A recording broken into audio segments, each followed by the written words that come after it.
Welcome to a terrific Tuesday morning. Day number 2 of the week is here. And as always, I want to wish you a blessing upon your life.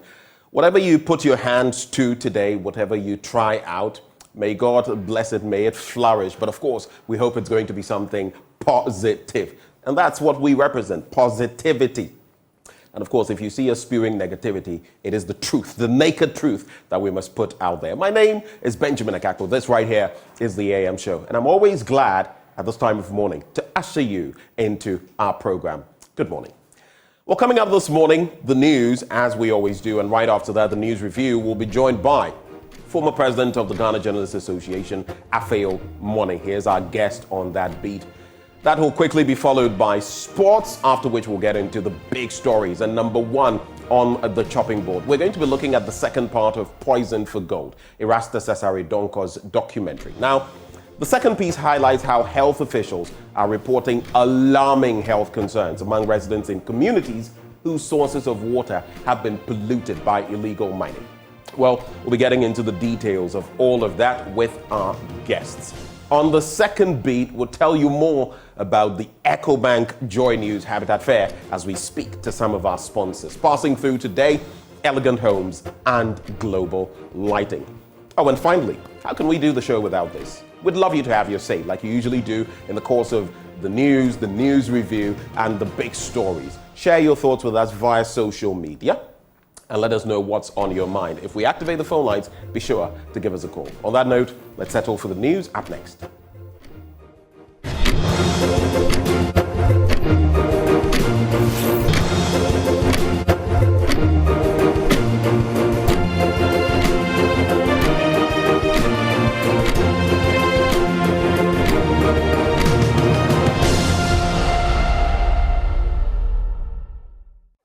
Thank you for staying. Let's get into the AM news now. In our first story, a Dr. Mahamudu Bawumia-led government, given the nod in 2024, will focus on environmental conservation, social equity, and economic growth.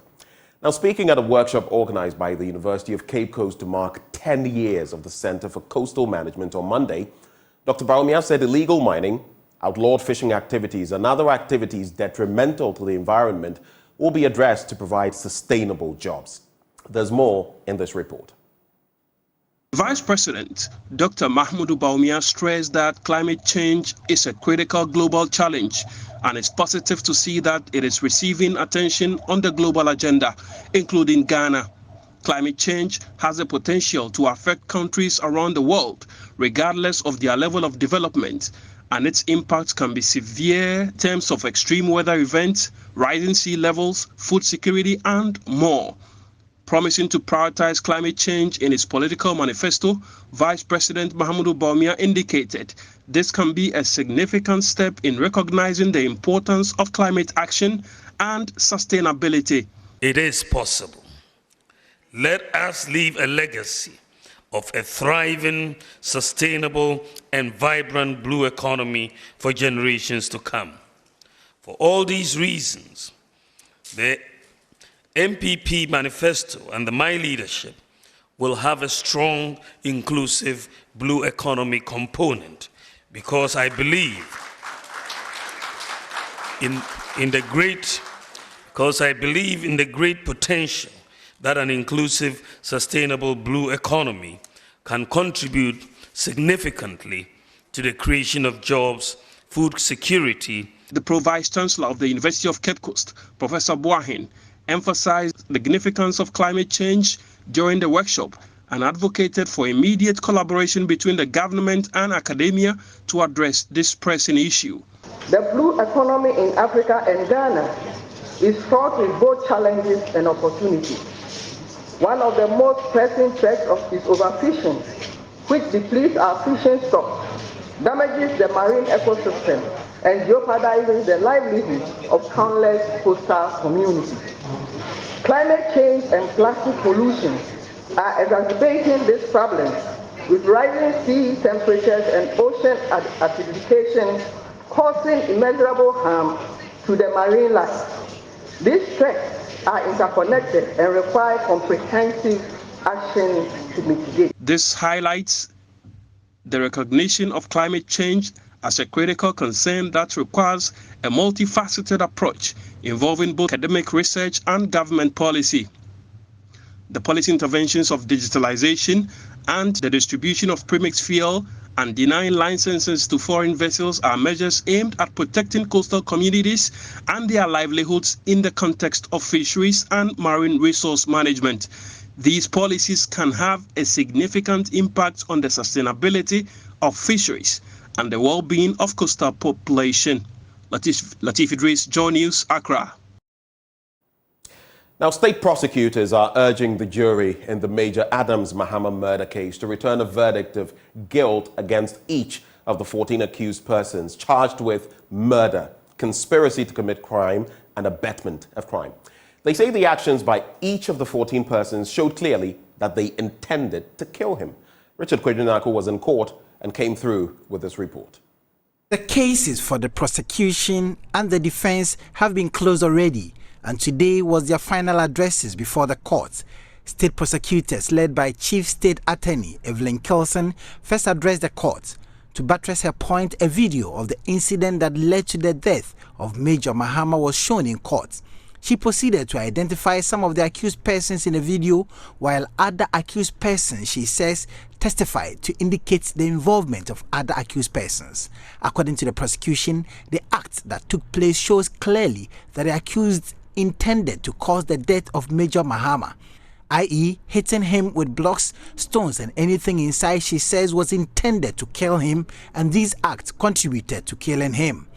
She turned to the jury and implored them to return a guilty verdict so the accused persons could be punished for their various roles. And because the offense of murder no longer carries a death penalty, the highest for the charge of murder would be life imprisonment per the amendment to the Criminal and Other Offences Act 2023.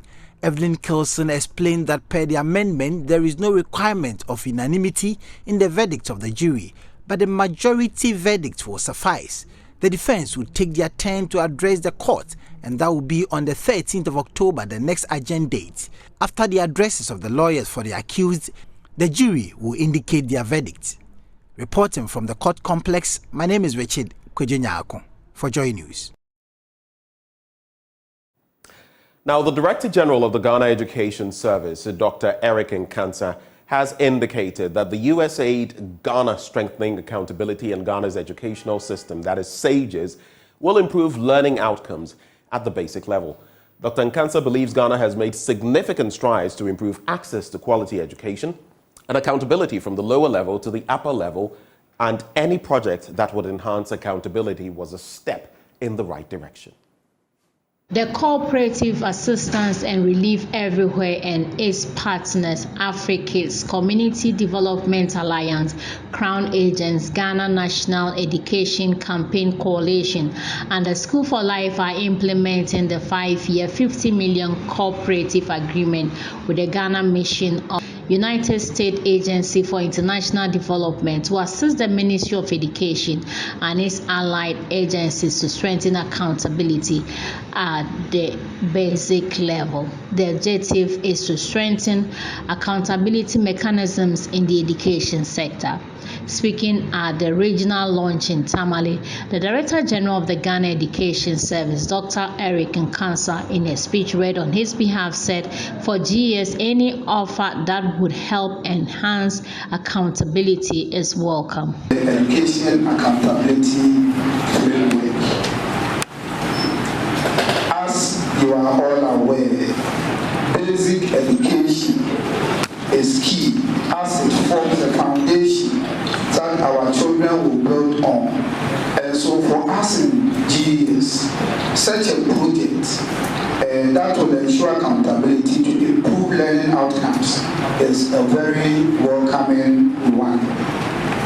Ghana has made significant strides to improve access to education and the quality of it. The Ghana Education Service has established various structures from the school level to the national level to enhance accountability. For us in the Ghana Education Service, we welcome any opportunity that will help us strengthen these systems to make them more efficient to improve learning outcomes. The Northern Regional Minister Shani Alhassan Shaibu, whose speech was read on his behalf by the Regional Planning Office, Enusa Abukari, said Ghana is committed to ensuring a healthy collaborative effort between development partners to achieve the SDG Goal 4. Indeed, the government of Ghana is committed to ensuring a healthy collaborative effort between development agencies as well as implementing institutions towards the achievement of SDG 4. And the contributions of all stakeholders present here today towards the realization of this declaration is highly commendable. Ladies and gentlemen, the USA through USAID and the implemented partners are adding another feather to their cap as part of the activities to prioritize the education of our children through the launch of the strengthening accountability in Ghana's education system. The U.S. Education Officer Director Jonathan Thompson said the U.S. government was supporting education because they believe an educated society will drive development. The United States supports basic education in Ghana because we know that education opens doors. A well-educated public will help drive development, individual achievement, and economic prosperity for all. However, such results cannot be achieved without a high-performing and accountable education system. Through the World Bank-funded Gallup, that's Ghana Accountability for Learning Outcomes Project, the Ministry of Education developed this accountability education framework, education accountability framework that we've been talking about today, to ensure that the education sector is efficiently managed and accountable to who? To the people. USAID's SAGES activity supports this framework by equipping students, teachers, parents, and administrators with the tools they need to foster a culture of excellence, transparency, and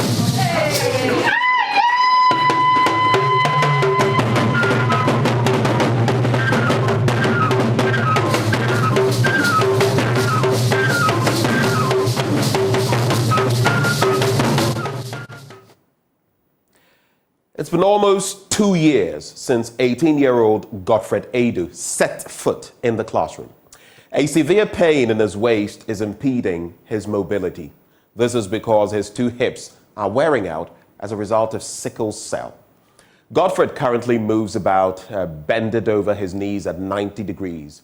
His father says 100,000 Ghana cedis is needed for his son to undergo surgery. MFA Atiamwa Eli visited Godfred in the central region and now reports. Far away in the heart of Isioko, a hamlet in the Isikuma-Odobim-Brakwa district of the central region, Godfred is seated on a wooden bench in front of his father's hut. His yellowish eyes are evident of the anguish his body is enduring. In the same eyes, I see an anxiety for him to be relieved of the excruciating pain which has held him bound and far from his dreams of an enthusiastic teenager who just wants to be in school with his peers. I'm Godfred. I'm 18 years old. I'm sick. I can't walk. How better could I tell his story if I don't appreciate his pain? So, with great difficulty, Godfred struggles to get off the bench on which we sat together to demonstrate how he moves about. Firmly holding onto his 2 knees with both hands to support his posture, he manages a few steps to reach the drying line to pick up some clothes into the room. But when and how did he get here? I'm in school and I get some pains in my waist, and I call my father to come and take me from school to hospital. and I come home and I can't work again. His father, Akufo-Addo, a farmer, told me Godfred was diagnosed of sickle cell after seeing the doctor 2 years ago. Both hips are wearing out and cannot support him to stand straight as before. He keeps bending over as a result. Mr. Addo said Godfred's condition is worsening by the day because of the family's inability to raise 100,000 Ghana cedis for him to undergo surgery. They transfer us to Akufo-Addo to make surgery. So when we went there, the cost is very high. So we can't do the surgery. So unless the people help us to do the surgery. How much is the cost of the surgery? What did the hospital tell you? The doctor said they will do both sides, both sides.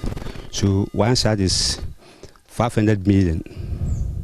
So both sides is 1 billion. Godfred was informed too at Ejumaku Mando SHS when he fell sick. He wants to become a medical doctor in future. They should help me to get money to help to do surgery to help myself to work. He currently lives on a prayer for that intervention to enable him undergo the life-saving surgery. Amafa Ewenam Atiamwa Eli. For Joy News, it's your call. The ECG Power Queens Club, an association made up of female workers of the power distribution company, has extended support to about 1,500 victims of the flood caused by the spillage of the Akosombo Dam. The national president, Queen Doreen Jebi, led the national executive to present relief items to victims at safe havens at the Fujoku and Dofo Adidome basic schools in the North Tong district of the Volta region. There's more in this report. The ECG Power Queens Club, which aims to promote gender inclusion and address social injustice, internally mobilized items to support victims of the flood. The club donated 2,100 bags of sachet water, baby diapers, sanitary pads, food, toiletries, mosquito nets, and mattresses. The national president of ECG Power Queens Club, Queen Doreen Jebi, empathized with the victims. We represent all the ladies in the organization. As one of our corporate social responsibility, we try as much as possible to help people within our operational areas. So we deem it necessary to help those who are within our community with our widow's mite.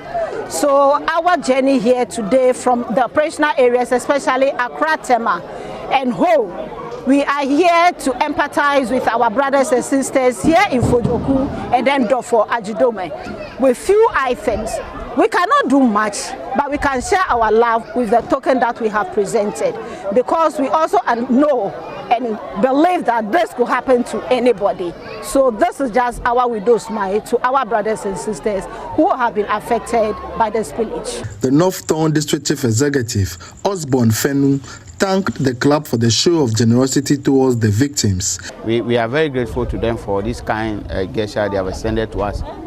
This is because you see that everybody's focus is on the other communities, especially the hardest hit community, which is Mekwe.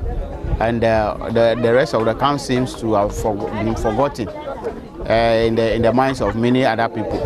We have 15 safe havens currently being operated by the District Disaster Management Committee, and about 69 communities affected directly. And so we are dealing with all these communities and not Mekwe alone. The Volta Regional Public Relations Officer of ECG, Benjamin Entry, seized the opportunity to touch on power supply in the flooded areas. Sugakope box supply point got flooded as a result of the Akosombo Dam spillage. We had to shut down the box supply point, and this resulted in power outages to some communities like Adidome, Keta, Sugakope, Akachi. But quickly we were able to transfer all these customers to the Drapon feeder and then their flower box supply point. So we put measures in place, and as we speak, all customers within that enclave are on power supply. It is important to note that the water level at the Sugakupe BSP has receded, but at the moment we are putting measures in place to assess the damage. Fred Kwame Asari, Joy News. We are here to serve the two communities of Fojoku and Akufo-Addo with our love. In love we serve. In unity we grow. Thank you all. In our next story, the St. Luke's Hospital in Apam has been given medical supplies from civil society organization Check Right as part of efforts to strengthen its commitment to providing quality and accessible healthcare. The donation will support the hospital's ongoing rebranding efforts and its mission to deliver high-quality healthcare services to the public. There's more in this report. The St. Luke's Hospital has encountered a multitude of challenges, and the contributions from organizations like Check Rights play a pivotal role in helping the hospital overcome these obstacles and provide exceptional care. Speaking on behalf of Check Right, Ochami Kwejua Brantier called upon other organizations to join hands in supporting healthcare facilities such as St. Luke's Hospital to enhance delivery of high-quality healthcare services. What we normally do is we do a lot of initiatives for people and all the indigenous of various communities. And one of it that we just recently did was safeguarding liver and then empowering lives. We did vaccination and free screening of hepatitis for the indigenes of Mumford and its environs. And it came to our notice that St. Luke's Catholic Hospital, Apam, it's doing a rebranding of their hospital, and then we deemed it necessary to bring these special beds to them so that it will aid people that are incapacitated to also benefit from this project that we are embarking on. I will urge the hospital to take very good care of these beds. We don't want to go and then by the time that we return, you'll be seeing them not in good shape. Our maintenance culture is very bad, but I think this one will be different from that of what we've been seeing around. Nurse manager of the hospital, Theodora Boniabe, says the gesture from Check Right means a lot to the hospital's rebranding exercise. As a hospital, we don't even have a toilet facility for our clients who come here. We used to have one, KVIP, but it's demolished because the way it was, we couldn't allow our client to use it. So we have demolished it, and we need assistance to be able to build a modern one so that they can use it when they come here. And then because of our proximity to the sea, in fact, our gadgets, in no time they will break down. So we try every time to maintain them so that at least we can use them for some time before we discard them. We have a need, especially with our OPD, because the OPD, when it rains, it's terrible. So that is the major project that we have for the rebranding of the hospital. But since we have other needs, we are also expecting our donors or whoever is willing to help us with other gadgets that will help us give quality and standardized care to our clients. So we are very grateful for this delivery beds that you brought to us. It will serve a very good purpose for especially our pregnant mothers. The hospital management also wants some support to enable the hospital manage its facilities because of the facility's closeness to the sea.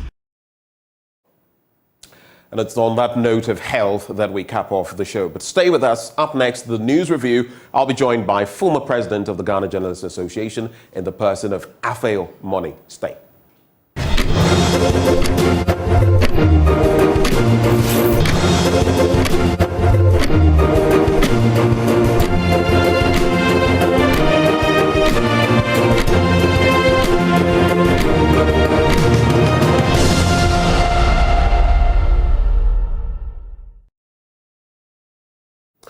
Well, thank you for staying with us. It's time now for the news review, and in some 30 minutes we'll be done with that. But right before I tell you who joins me in the studio, Endpoint Homeopathic Clinic always aids us, so we can bring you this newspaper review segment.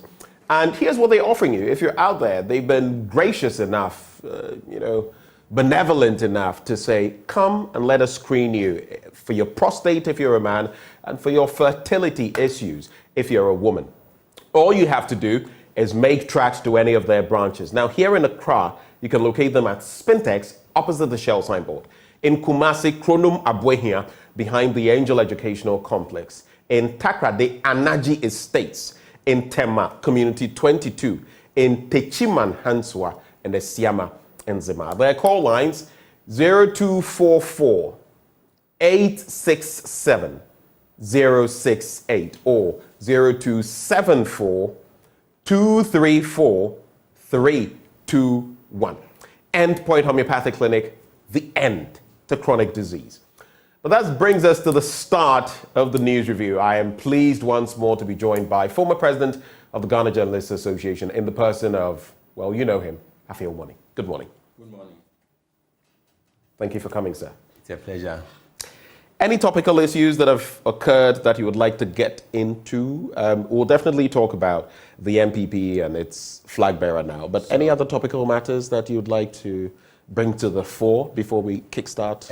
There's a story in the Finder which says that the flood situation in the Volta region, in parts of eastern and northern regions will abate in the next 2 weeks. The NADBO, this assurance from NADBO that they bring the situation under control in the next 2 weeks, and this ignites hope that I think relief will come to the affected people. It has been devastating for the past weeks since the disaster occurred. So we pray that NADBO will double its efforts and the spirit of benevolence will also intensify. Right. So that the victims will begin to enjoy life and normalcy. Okay. Well, and I'm sure when you speak of the spirit of benevolence, you're also referring to individuals of goodwill, corporates, yes, corporate bodies, among others. Yes. One of what things I've been campaigning for is sanitary towels, sanitary pads, because like we've said here before, the monthly cycle does not end because a disaster has struck. It doesn't know a disaster, so it continues. And so as we contribute food, water, bedding and everything in between, let's also remember for the young girls, a lot of them in school, a lot of them in their teens, and it's that time of the month and they don't have the right hygienic gear. I think the so media let's do that. also deserve fulsome praise for their advocacy in ensuring that the nation attends or responds appropriately to this disaster.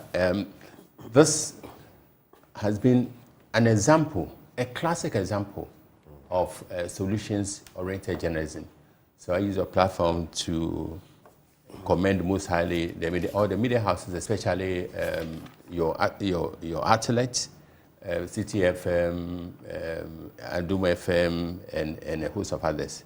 In fact, but for your consistent and comprehensive coverage, right? I believe the situation would have been worse than what we experienced. Of course, with our political leaders especially, if you don't get to see it like we've put it out, it's like Galamsey, poison for gold and everything.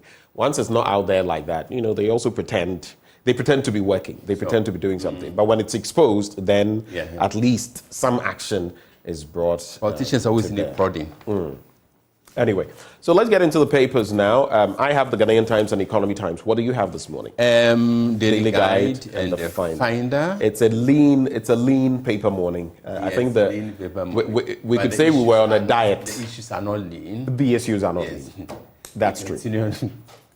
Okay, so I'll start with the Ghanaian Times newspaper. Let's build thriving blue economy. Veep appeals, and of course we are talking about our maritime, waters or maritime interests.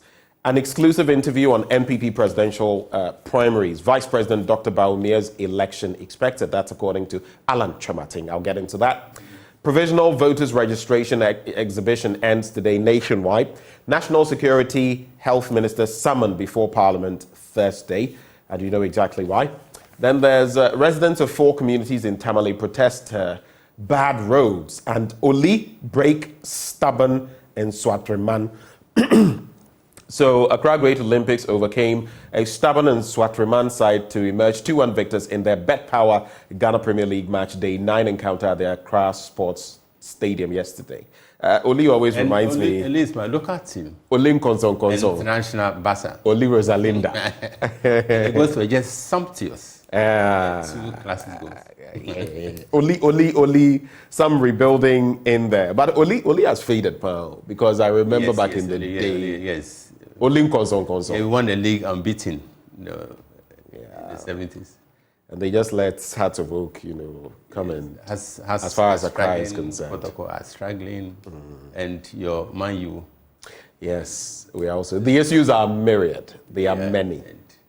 And we hear that Zidane is on the shopping list of coaches. For Man U? For Man U, yes. Well, we'll see. Eric Ten Hag has been efficient in certain ways and inefficient in other ways. And I think I was listening to a foreign outlet or some other outlet yesterday. It could have been actually Joy FM, where there was talk of the fact that as of this time, after this number of matches, is it 9 or so, last season, we had 18 points. And we're at the same, after 9 matches or so, with 18 points, you get it. But of course, the dynamics keep changing season after season. So we'll see what comes of that. But let's get into some of the crucial stories here. Page 12, 13. Let me do page 4 first, before I go to pages 12 and 13 for our reflection. The Ministers of National Security and Health, Albert Kandapa and Kweku Agyeman-Menu, are to appear in Parliament on Thursday, 2 days from now, to answer questions pertaining to developments in their respective sectors. Their imminent attendance upon Parliament, I don't know some of the nowadays, but anyway, their imminent attendance upon Parliament would be in line with an order issued by the second Deputy Speaker, Andre Siamo Amwako, for the two to brief Parliament on the alleged on the alleged military brutality in Garu and the closure of the renal unit of the Kolebu Teaching Hospital. We've spoken about those matters, rather forcefully. What happened in Garu, the military beating people, and then the renal department. So a few days ago, I actually did something extensive on Kolebu. After 5 months, there was a directive to reopen, still not reopened. People are, this is not virtually, people are literally dying. The height of insensitivity, and criminality. Criminality, you call it. And I agree with you. It's nothing less than criminality. It's serious. We're basically telling people, go and die. Order. That's the dialysis unit should be opened, nothing happens. Following day, nothing happens. And for 5 days or 6 days. It's now about 6 days. The place remains shut. That is unthinkable. Totally unthinkable. And we've interviewed some of these people suffering from kidney disease and all of that. And they are basically saying, we are dying slowly. We're dying slowly. Imagine that.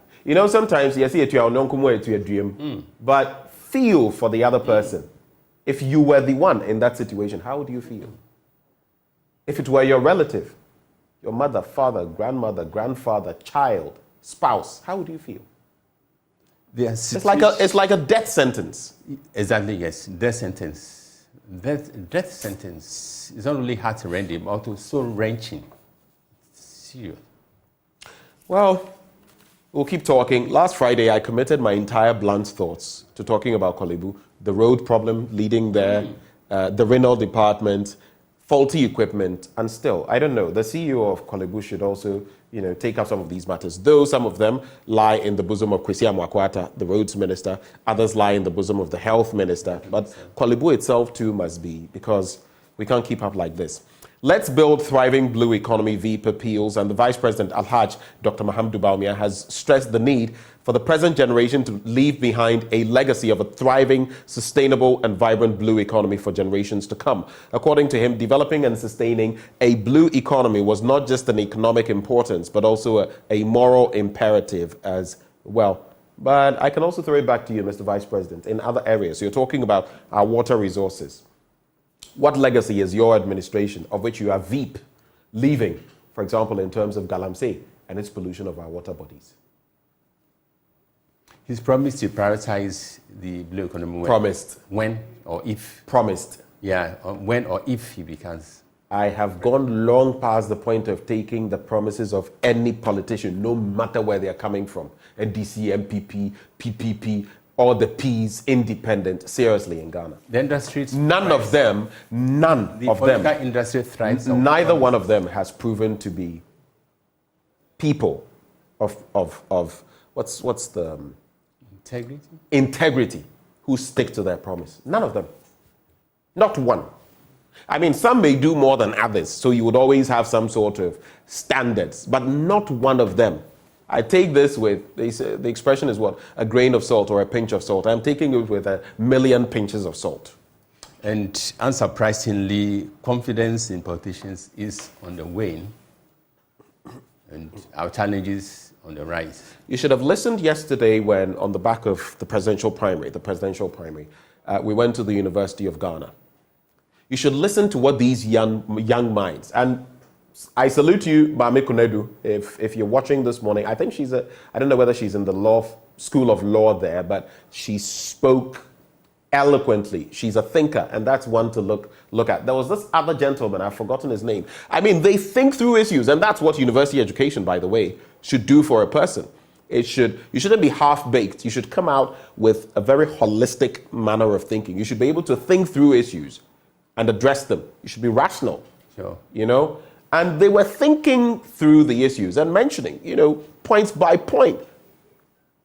So politicians ought not take the electorate for granted. They are taking these young minds for granted. But these young minds, someday will stun them and show them that we are not as foolish as you think. Look at the rate of unemployment in the country.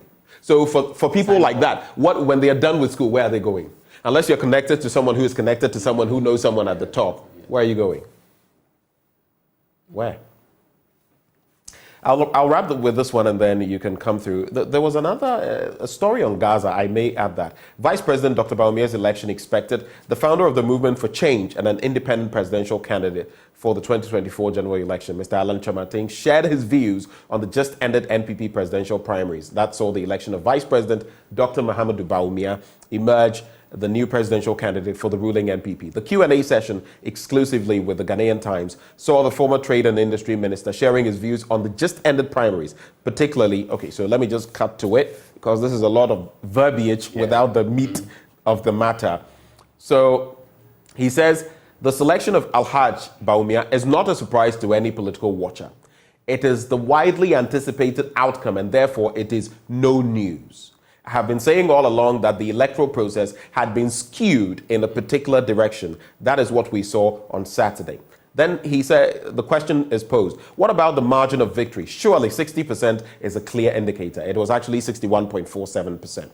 The answer, if it is an indication of favor or popularity in the party, then the huge gap between the widely publicized expected margin of not less than 80% and the actual tally of 60% appears to indicate otherwise. Mr. Kennedy Agyapong's strong showing, even in areas where he lost, points to the likelihood that the chosen candidate lacks broad and natural appeal. Moreover, and this is how I'll wrap, it is clear from the results that the voters responded to Ken's call to Alan's supporters to vote for him, which also shows Alan's continuing relevance amongst the rank and file of the NPP. For example, the two regions of Volta and Central, in which Alan, without a doubt, is recognized as the powerhouse, voted overwhelmingly for Ken. Did you see Ken performing so well, though? Ken has been a grassroots politician, and he demonstrated his connection with the grassroots. And in terms of resources, he's also not a pushover. And so Ken leveraged his resources and his grassroots appeal to make the dent he did in the primaries. So I'm not surprised that Ken came out well in the primaries, and the narrative continues to shape around him as someone who has stood against the so-called establishment candidate and emerged admirably. So Ken now is a factor. They said he would struggle to get 20%. He got almost 40. Almost 37 plus percent. Yeah. Almost 40%. Yeah. So very, very significant. Very, very significant. And in this interview, Alan is still bristling with confidence that he'll be the first independent candidate to occupy the most consequential office in this country as president. And he's entitled to his own opinion, but we all know that it's not within the bounds of possibility for... It's not? It is not. Sometimes is it within the bounds of possibility for any independent candidate at this point in time? Not now. Not now. Not now. None of the independent candidates. No. None of those who likely will come forward. No. Benin experimented and it worked in Benin, but we are not yet there. We are not yet there. And finally, I just have to wrap with this. South Africa recalls all diplomats from Israel. And South Africa says it is recalling all of its diplomats from Tel Aviv following Israel's intense airstrikes on Gaza on Sunday night. The bombardment was one of Israel's heaviest since the war began a month ago. According to Gaza City's Al-Shifa hospital, about 200 people were killed. South Africa's government, which has long been a vocal supporter of the Palestinian cause, staunchly condemned Israel on Monday. And that is the instance. Some have referred to what is happening there as the largest open-air prison in the world. South Africa as well, having suffered apartheid. Some have likened what is happening there to some form of apartheid. But the Israelis also have their population to defend. And on the back of what Hamas did, obviously, it wasn't going to rest on its within the bounds of proportionality. And that is what I was coming to. Recently, Biden also said that it's only a matter of time, maybe the next few weeks, before support starts eroding for this heavy, artillery bombardment of the Palestinians. And so because of the human, the civilian casualties. So I think both sides must look at ways of ending this. You slap me, I slap you back, maybe twice, but how do we ensure that at some point, some reasoning can come to this and we can wrap it up? Securing a ceasefire in the whole murderous madness we are witnessing in the Middle East. But America also sides with Israel on the ground that say if there's a ceasefire now, it will allow Hamas to rebuild, regroup, and come back at them. So that's the tricky part. Because you see, we want this to end as soon as possible. No one wants to get there. But at the same time, if they do, the possibility of Hamas regrouping and coming back to hit harder is also there. So it's like a catch-22 situation. You're caught between the devil and the deep blue. And Israel is also insisting that all the hostages must be released before any talk of ceasefire will be considered. I mean, it's tricky, but I wish... Well, you see, I would think it logical that Hamas just let the hostages go so that this can end. But you can also, from a security point of view, you can also think for them, seeing that, okay, if we let all of them go, we have no leverage, and these people have promised to wipe us out. So if we let them go, then they can just come in, bombard us, and then leave. So it's negotiation. Negotiation, honestly. Negotiation. Let's get into the other papers. Bawumia will whip Mahama. That's the lead story in the Daily Guide, and that's Akufo-Addo speaking, and he's confident that the flag bearer of the NPP, Dr. Bawumia, will give Mahama a showdown, so to speak. You know what's interesting? The president, when he went to Odo, you remember? Instead of saying Neil Ante van der Poel, Neil Ante Bannerman, he said Neil Ante van der Poel. Bannerman lost.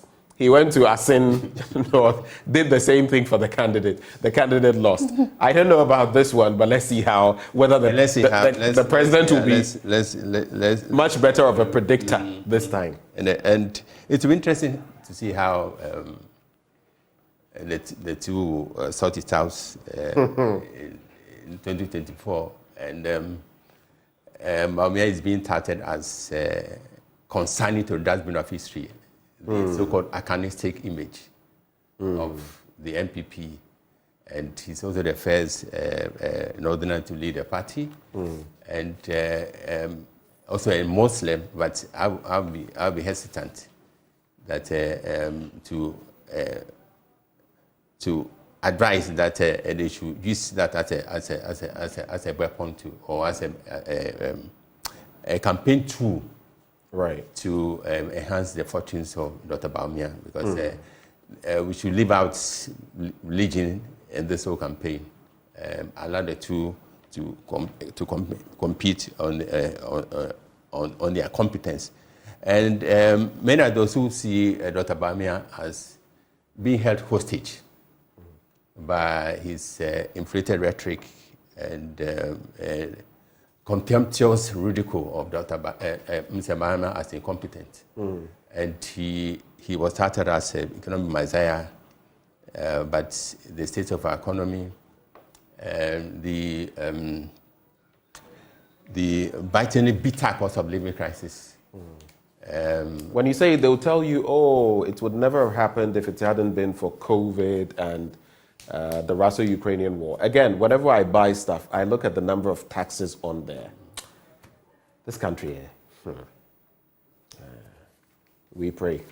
Yeah, so God listens and answers prayers. So we should be tenacious in our prayers and hope. And of course, he was the one advocating for moving from, in fact, he said that they would move the economy, transform the economy from taxation to production. Today we have some of the worst tax regime we've ever seen.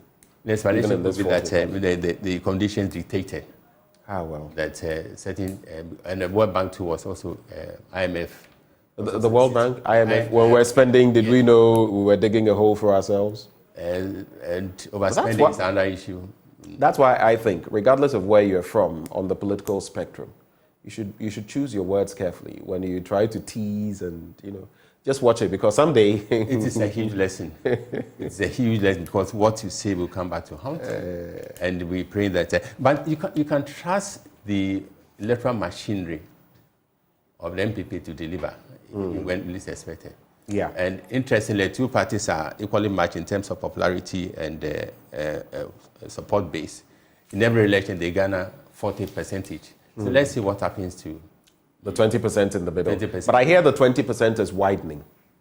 More and more people are becoming discerning. I'll not simply vote NDC because I'm from here, or because of this, or because I'm from the north, or because I think I like. No, what is he promising? And others are also saying, I'll not vote MPP simply because I'm from that part of the country, because they've selected a northerner. So what? I had people send me. So from both ends, people are becoming more discerning. And that is exactly where we have to get. Because the wider that middle grouping, that average or median grouping, the better for all of us, so that people can actually sift through the issues. What is the wheat? What is the chaff? Throw away the chaff and go for the wheat.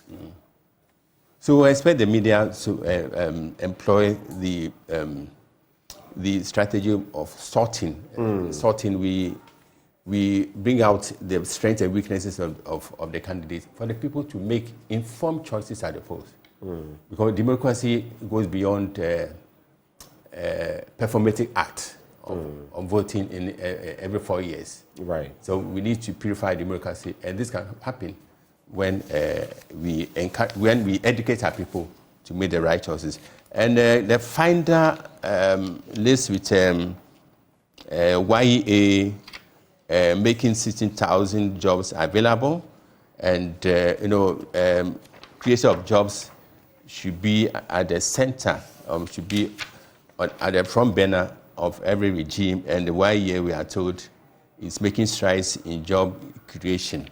As media the media ought to follow up and ensure that the YEA matches its with promise with action. The Finder also has this story about Bawumia making blue economy inclusive in the MPP manifesto, and should fate smile on him, he also prioritized the blue economy. ECG, yesterday we were told the ECG has begun an exercise to audit all meters, and let's pray that the right thing be done so that ECG generates as much as it can to help improve its services, because it's one thing generating and also improving services. The two should go in tandem so that customers will have value for money. And yesterday,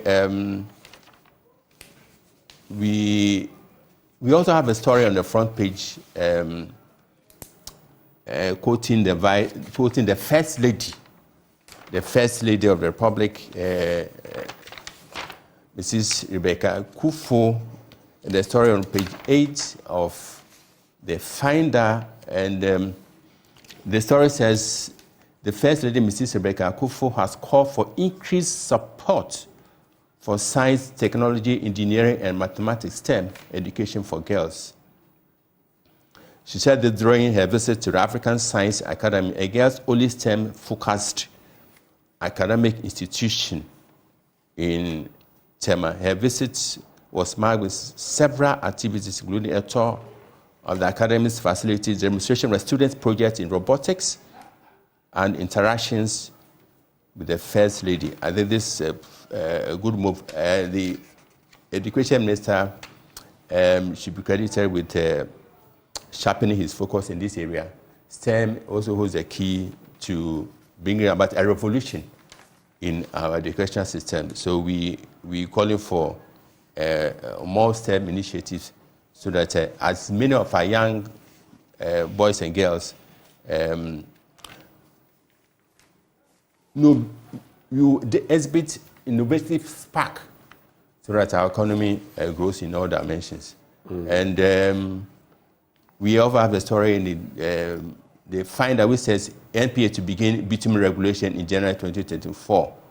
The National Petroleum Authority has announced plans to introduce comprehensive regulations governing the importation, storage, processing, and marketing of bitumen in Ghana, with regulations set to take effect in January 2024.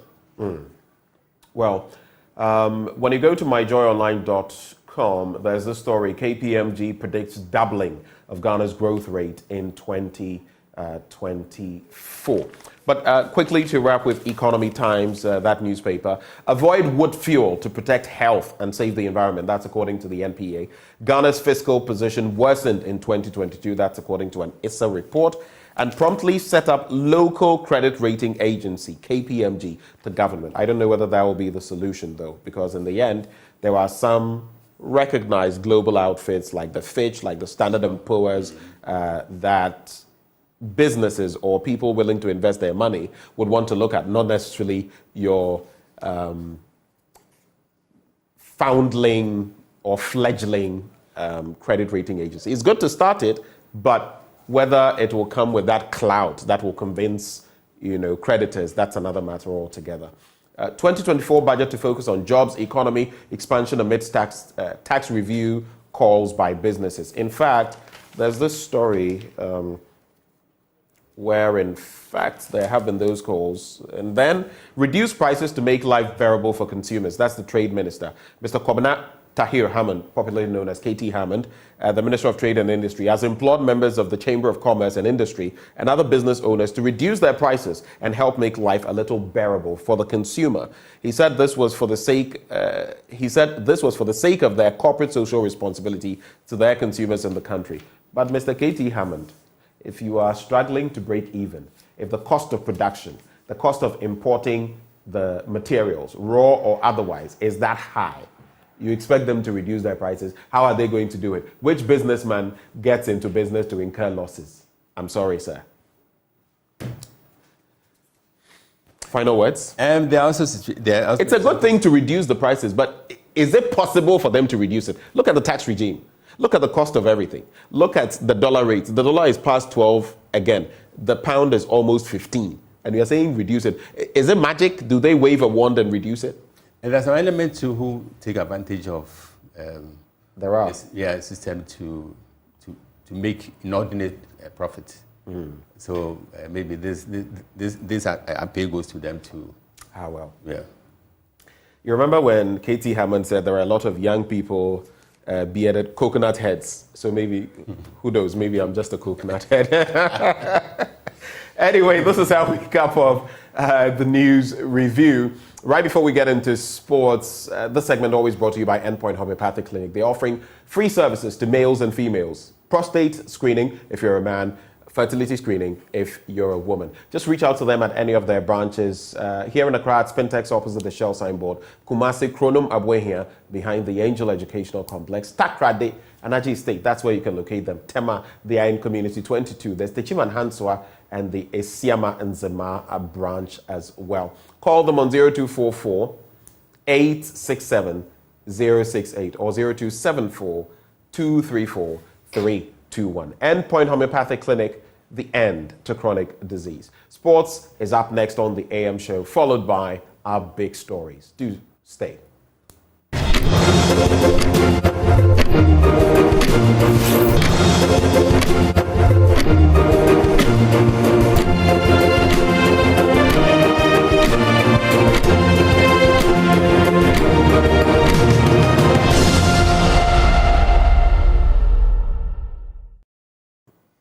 Welcome back on the AM show. We get into our big stories now. And of course, we've set the tone for the conversation we're about to have.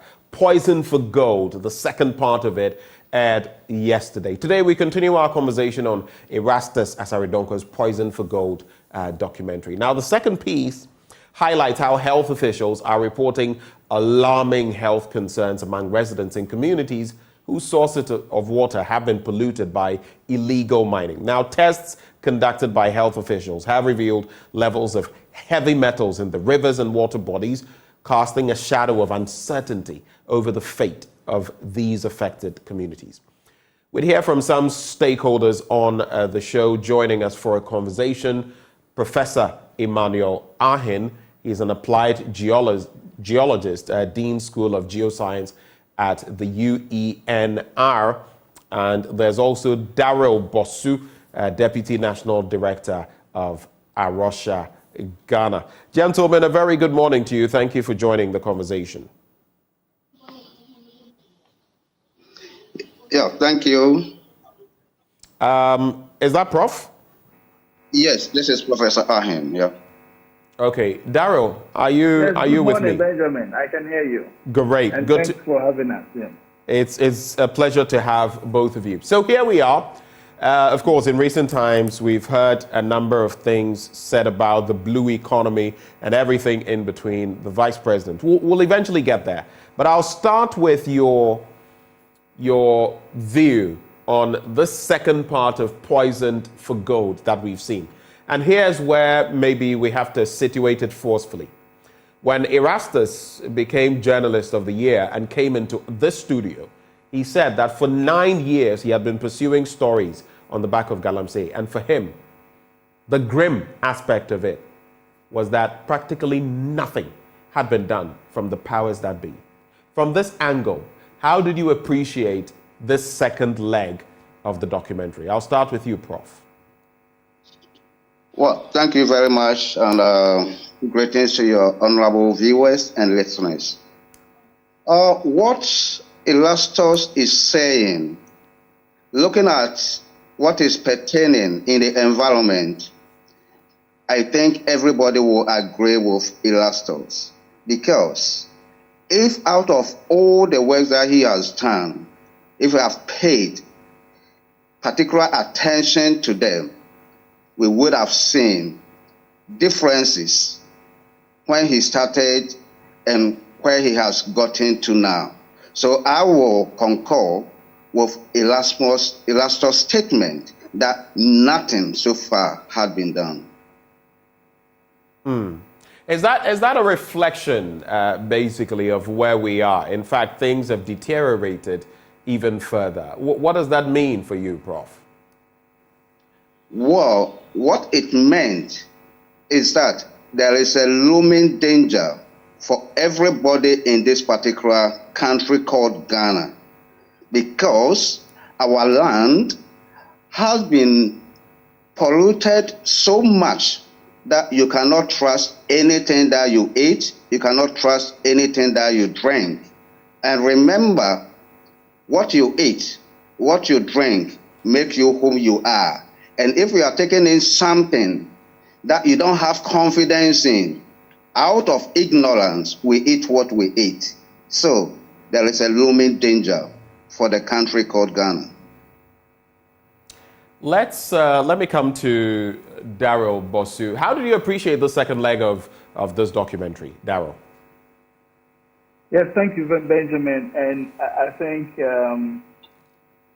when we see how the devastation has been, I mean, this issue, the signs have been on the wall, and it's sad that we have seen this over and over again, and it has.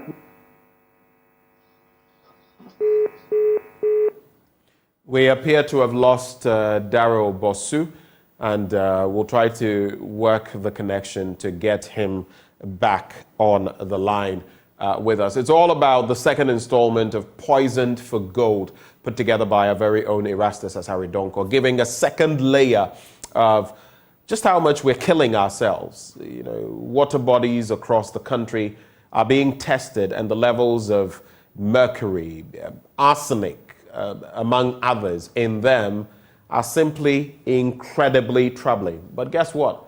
We are getting our water sources from all of these same water bodies. It's taken quite a toll on the cleansing or purification of water by the Ghana Water Company Limited. A long time ago, years ago, they told us they had moved from some of the basic treatment measures they were using to using polymers, which are now more expensive, and that cost must be translated. But how did we get here? And what is the way out? I'll come back to you, Prof. So as an applied geologist, looking at where we are and how far we have come on the negative stratum of things, is there, honestly, to ask you, is there any hope? Because we've also been told by experts that even if we stopped all activities in Galamsey, it could take us about 100 years, a century, for our water bodies to get any semblance of what they used to be. So with the water bodies the way they are they dead? What is the state from where you sit? Yeah, thank you very much. Well, I want us to broaden what we are discussing beyond just the water. Life in general depends on three fundamental things. One of them is the food that we eat. The other is the water that we drink. The third is the air that we breathe.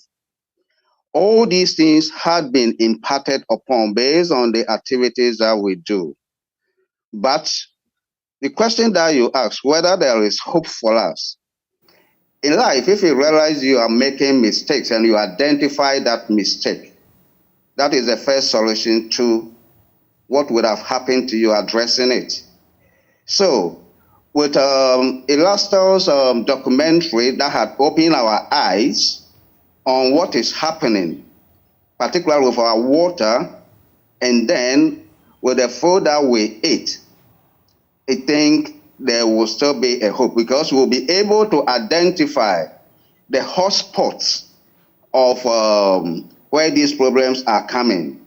And as our elders always say, prevention is better than cure. So if we can prevent these things from going on, then Ghana can have the hope that you are talking about. But if we allow things to go unattended to, then I'm afraid we are doomed. Before the word doom, okay. But even as you say this, how are we going to be able to do that? You have seen the different attempts. The Interministerial Committee on Illegal Mining was set up, Operation this, Operation Galam Stop, this and that. Everything, practically everything, at least seemingly, has been done. Of course, sometimes we know the real political backing is not there. It's just lip service that is paid to it. And sometimes the politicians themselves are mired in it. We've seen the Professor Arhin report, among others. So what will it take? That I guess is the thrust of my question.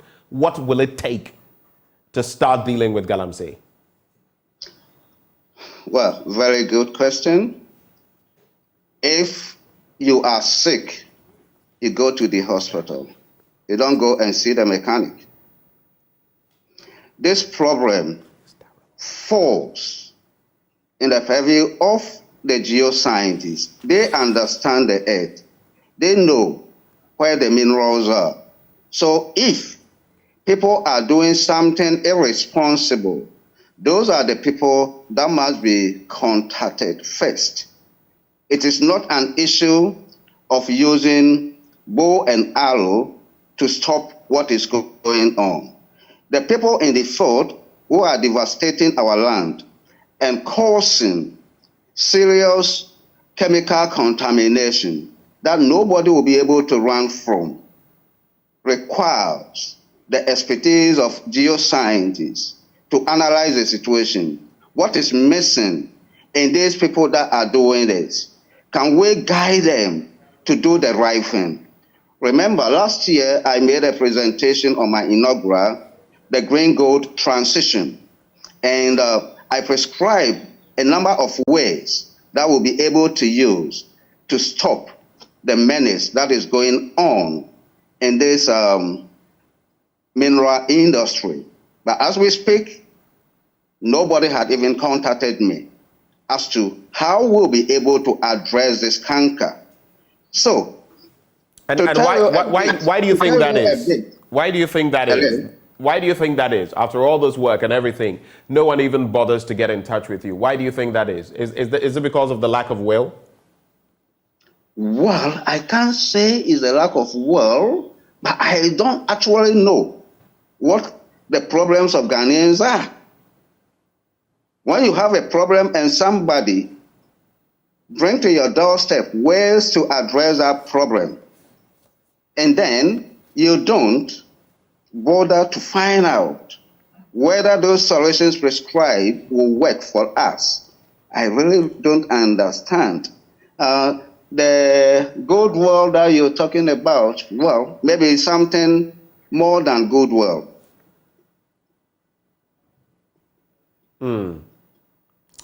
Well, let me also bring in Daryl Bosu, who rejoins the conversation. Daryl, can you hear me? Yes, I can hear you, Benjamin. I'm sorry I went off the line. Sorry. Right. You were making a point on your initial assessment of this latest end of Poisoned for Gold. Please go ahead. Yes, thank you very much. As I was saying, I was actually just reflecting on the fact that this issue has been going on for a long time. We have seen our rivers being polluted right from 2016 coming. We saw a lot of actions the government promised to put in place and all of that. But unfortunately, we have seen the situation get worse and worse. I recall somewhere in 2016, these issues of serious water shortages hit the country, particularly in Accra and in some areas. We were eventually able to trace it to a blockade of the Densu River and some activities of some mining activities. This continued 2018, 2017, more rivers were polluted, and even to the extent that the Ghana Water Company Limited came out to say that we needed to be very careful because they do not treat our water, our rivers and the water we drink for heavy metals. They only take away the heavy solubles, the solubles that are in there, the dirty water and all of that, but the heavy metals they do not treat for them. So that means that it doesn't matter that your water is coming out very clear, it could likely be polluted with heavy metals. And this is an issue that we cannot gloss over because it's really serious in terms of the health implications. I think Professor Sampene's work has really shown to all of us that we are all at risk, our food systems are at risk. And the fact that our government continues to even give us more concessions, allow for some of these mine activities to happen around rivers and streams, tells you that our government has not prioritized the health of Ghanaians as they are very much focused on mining and just mining and taking what is in the land without due diligence to people's health and our food system. So it's quite unfortunate, and you can agree that by what Irato has said, that it's just the business as usual. We are just interested in getting the gold quick. we don't care about anything else. And that's the very unfortunate situation we find ourselves as a country. I was interacting with Prof earlier, and I told him, I mean, we're all aware the matter has gone from bad to worse.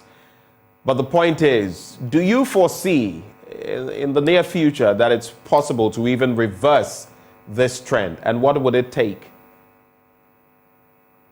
Yes, Ben, I think there is evidence to show that this can be fixed. But it will take a lot of time. And it must start today, not tomorrow. Because while we are really thinking about when can we start doing this, already we are all exposed. I mean, take the food you eat. And I was recently in a program and somewhere, and one doctor was talking about doing some analysis of heavy metal contamination of tilapia.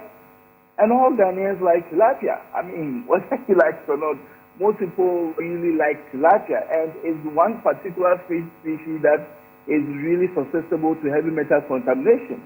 I mean, it has very good functional gills, and so these things can get trapped in there. So for those of us who even like who like tilapia head, we are supposed to be very careful with some of these things. And it tells you that, look, we really need to start taking action right now. Already we are exposed, but I think we don't really see that commitment to start dealing with this issue. It could take some 7 to 10 years, but we have to start now. And I don't see any signs on the wall now to see that we are really serious about dealing with this very canker that we are confronted with.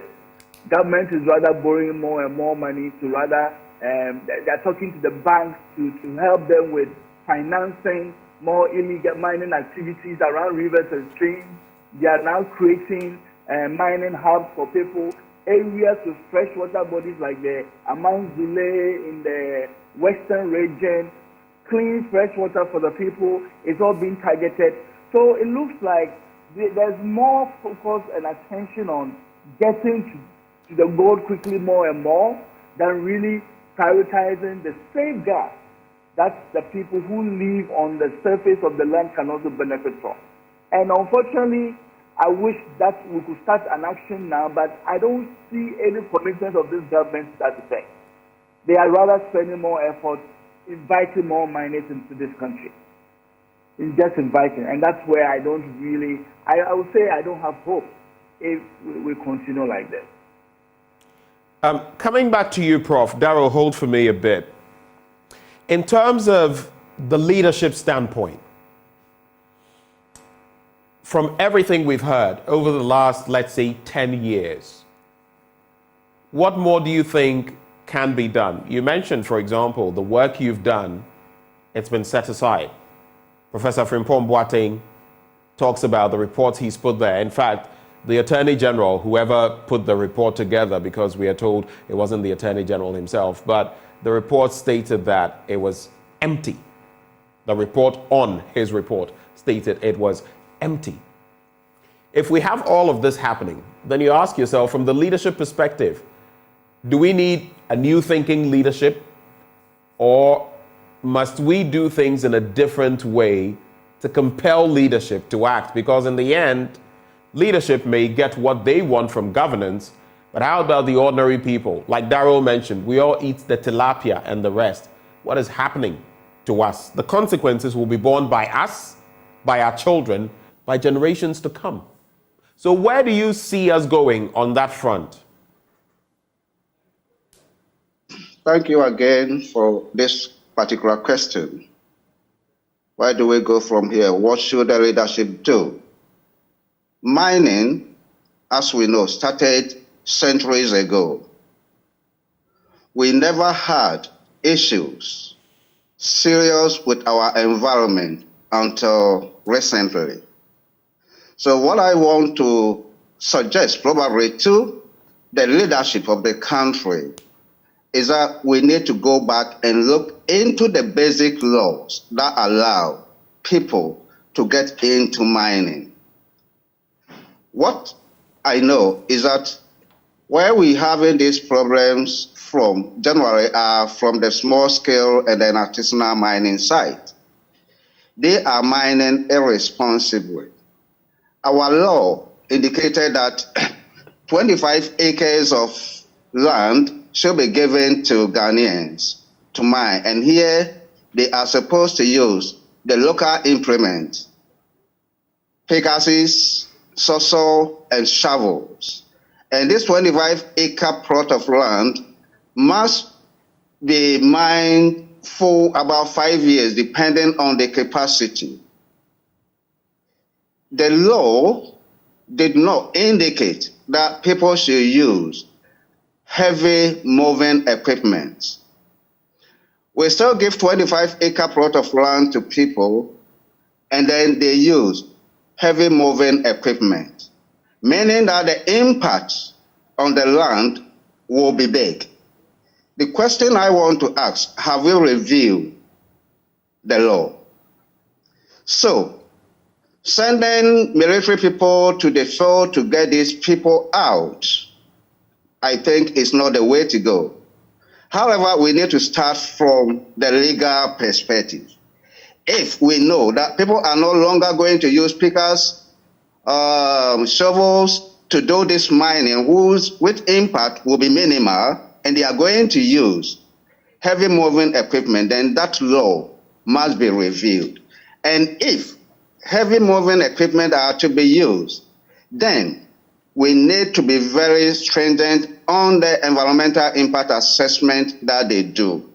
They need to provide reports to the commission that regulates their activities before a mining lease be given to them. And they need to bring out environmental impact statement from the work that they are going to do, that if we mine, these are the things that we foresee will be the impact, and these are the things that we are going to do. Because if these people don't outline what they will do after mining, then we will continue to be in this particular state. So to answer this particular question, before I get to the technical aspect of it, the legal regime needs to be looked at, because that is what you will probe the people with. Now there is no baseline. You've given them 25 acres. You expect them to be there for 5 years maximum. Your team will be monitoring their activities within these 5 years. Unfortunately, now they are using heavy moving equipment. So the 5 years can be 2 weeks. By the time you get there, they are already gone. So how is your monitoring going to be effective? So my first suggestion is that we need to look at the law that allow Ghanaians to be in this particular sector of the industry. Thank you. You spoke about the technical aspect. I'll come back to you on that. But for you, Darryl, as far as leadership is concerned, on the back of the same scenes we've seen over time, it doesn't appear we're making gaining any ground as far as illegal mining and all of that is concerned, and the devastation it is wreaking on our environment. But from the leadership perspective, what more can be done now and in the coming years?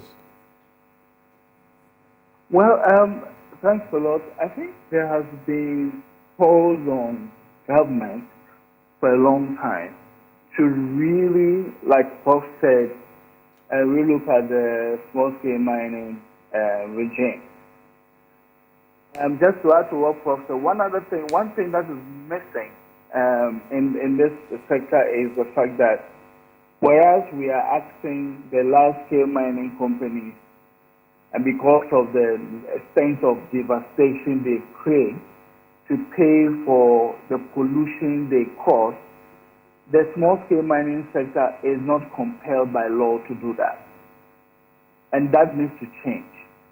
The reason why people, they quickly go for the gold and walk away is because there's nobody enforcing an obligation on them to restore the land when they have taken it. And so they can dig today, tomorrow they finish, they are gone. The community can hold them accountable sometimes even the Minerals Commission or EPA, nobody can hold them accountable. So I think that we need to make it compulsory for every small-scale miner. If you are no longer artisanal, if you are using excavators, heavy-duty equipment, you must also comply with paying for the pollution that you create. And this is the polluter pay principle. And this is all about prior to people getting their permits and concessions, they need to pay some amount of money as deposit. And this is not about whether then how can Ghanaians get into this sector. No. Mining is a very destructive enterprise. And if you want to get into it, you need to be prepared to also pay for the pollution that it costs. It's not an enterprise where anybody can just get up, pick up a pickaxe or rent an excavator and go start digging. No, it needs to be organized very well. Because right now we have all seen the consequences we put on Ghanaians if we don't deal with it systematically. And so I believe that leadership should start making sure that the small-scale miners also pay for the mess they are causing. And that is why we have not been very happy with the government of Ghana for going to the World Bank to borrow a loan of over $100 billion just to rehabilitate land that has been destroyed by business mining companies. These are companies that went for concessions, they're businessmen. So why should they mess or destroy the land and we go and borrow money on the back of public and the taxpayers' money and then use that money as a loan to pay for business companies' pollution? I think it's not fair on Ghanaians. So if you are really serious about dealing with mining and even dealing with it from who can get into it and who cannot get into it, we need to prioritize making the polluters pay for the damage and the devastation they are causing. Until we do that, nothing will work for us. And when the polluters are those in government themselves, like we've seen in many cases, what happens? And you are fully aware of what I'm talking about. What happens then? Very much aware. And I think that is where we are trying to believe that let's take that power to even grant mining concessions from the minister, and let's only make it solely an issue of parliament. And I think that even though the parliament must ratify some of these concessions, we are not seeing this happen as it should, because what we have seen is that there was this case of the minister providing what he calls a provisional concession or right before it goes to parliament. That shouldn't happen. And I think we are not abiding by the laws that we ourselves have set for ourselves. I mean, the law is clear. Before anybody can get a mining concession or a permit, it should be ratified by parliament. So there shouldn't be any reason or excuse that, oh, my concession or my permit is waiting to be ratified, but I am on the field. I think we've taken a whole lot of things for granted. It shouldn't be possible for the minister to grant a provisional license before parliament ratifies these concessions. And then we need to also make sure that the full consent of communities where these mining activities are happening are really stopped before we do all of them. It shouldn't be a power that is so taken by the presidency, by the minister, to the extent that nobody has a say. I think we need to start with our laws. Our laws have been have given so much power to the executive and the ministers, so much that community voices don't matter anymore. All of these things would have been averted if we had listened to the communities, we had listened to the chiefs, and paid attention to the health needs of the people where this gold is also found. I think we've not done a good job balancing our other societal needs with the need for gold. It's not even a need, with the want and greed for gold. We have not done a good job balancing. And that is where we need to take the power that is abusing this balance and give it back to the people. Right. And it's crucial because that balance must always be found. Whatever you get from Mother Earth, you must find a way of regulating. Once you overdo it, you destabilize, that that balance, and then problems arise. And that's exactly where we find ourselves. It breaks my heart sometimes looking at other countries and how they are preserving nature and how we are wantonly, brazenly destroying nature and by extension, ourselves. Which brings me to my next question, and I'll address that to Professor Paul Osei-Sampene, Professor of Pathology at the KNUST. Prof, good morning. Brother. Right. From where you sit, we've spoken, in fact, that is why we captioned this poisoned for gold. We're poisoning ourselves just to get gold. But from where you sit, the cases you see, the things you have to deal with, the medical issues, how bad is it where we find ourselves and the effects that we're seeing? Well, thank you so much. I'm sorry I couldn't join in via Zoom. I'm having some challenges here, network challenges, and so I couldn't do so via Zoom. But let me start by saying that honestly, I'm not interested in the politics of it, and so I will just go straight to what actually is happening as far as we are concerned. I'm talking about we, the humans, and then livestock, but in addition to our fishes and all those things. So that is exactly what I am interested in. Anything sort of that, I'm not interested. So, like you rightly said, the situation, as far as I'm concerned, and the few things or the little things that I've done in respect of humans, I feel that it's time we sit up as a nation. I wouldn't like to bring in any politicians. We as individuals, we as citizens, we should be able to sit down and say that enough of it is enough, and therefore will not allow few individuals who claim to be owners of this land. And sometimes you go and they will tell you that somebody says, I have a prospective or prospecting license, another person gives another version of it, and therefore is able to do whatever mess they are doing. And that's where the problem is. The problem is quite enormous. Kidney diseases are on the rise. If you can see, a lot of mental issues among the youth is also on the rise, especially those who live around those so-called Galamsey sites. I would not even like to use Galamsey. I would say non-industrial mining. I would like to use that term, non-industrial, because they don't actually obey any rules. And that's where my worry is. Are you suggesting then that we're suffering some levels of cognitive impairment as well on the back of being exposed to these elements from the environment? Exactly. I have, but I mean, via your documentary,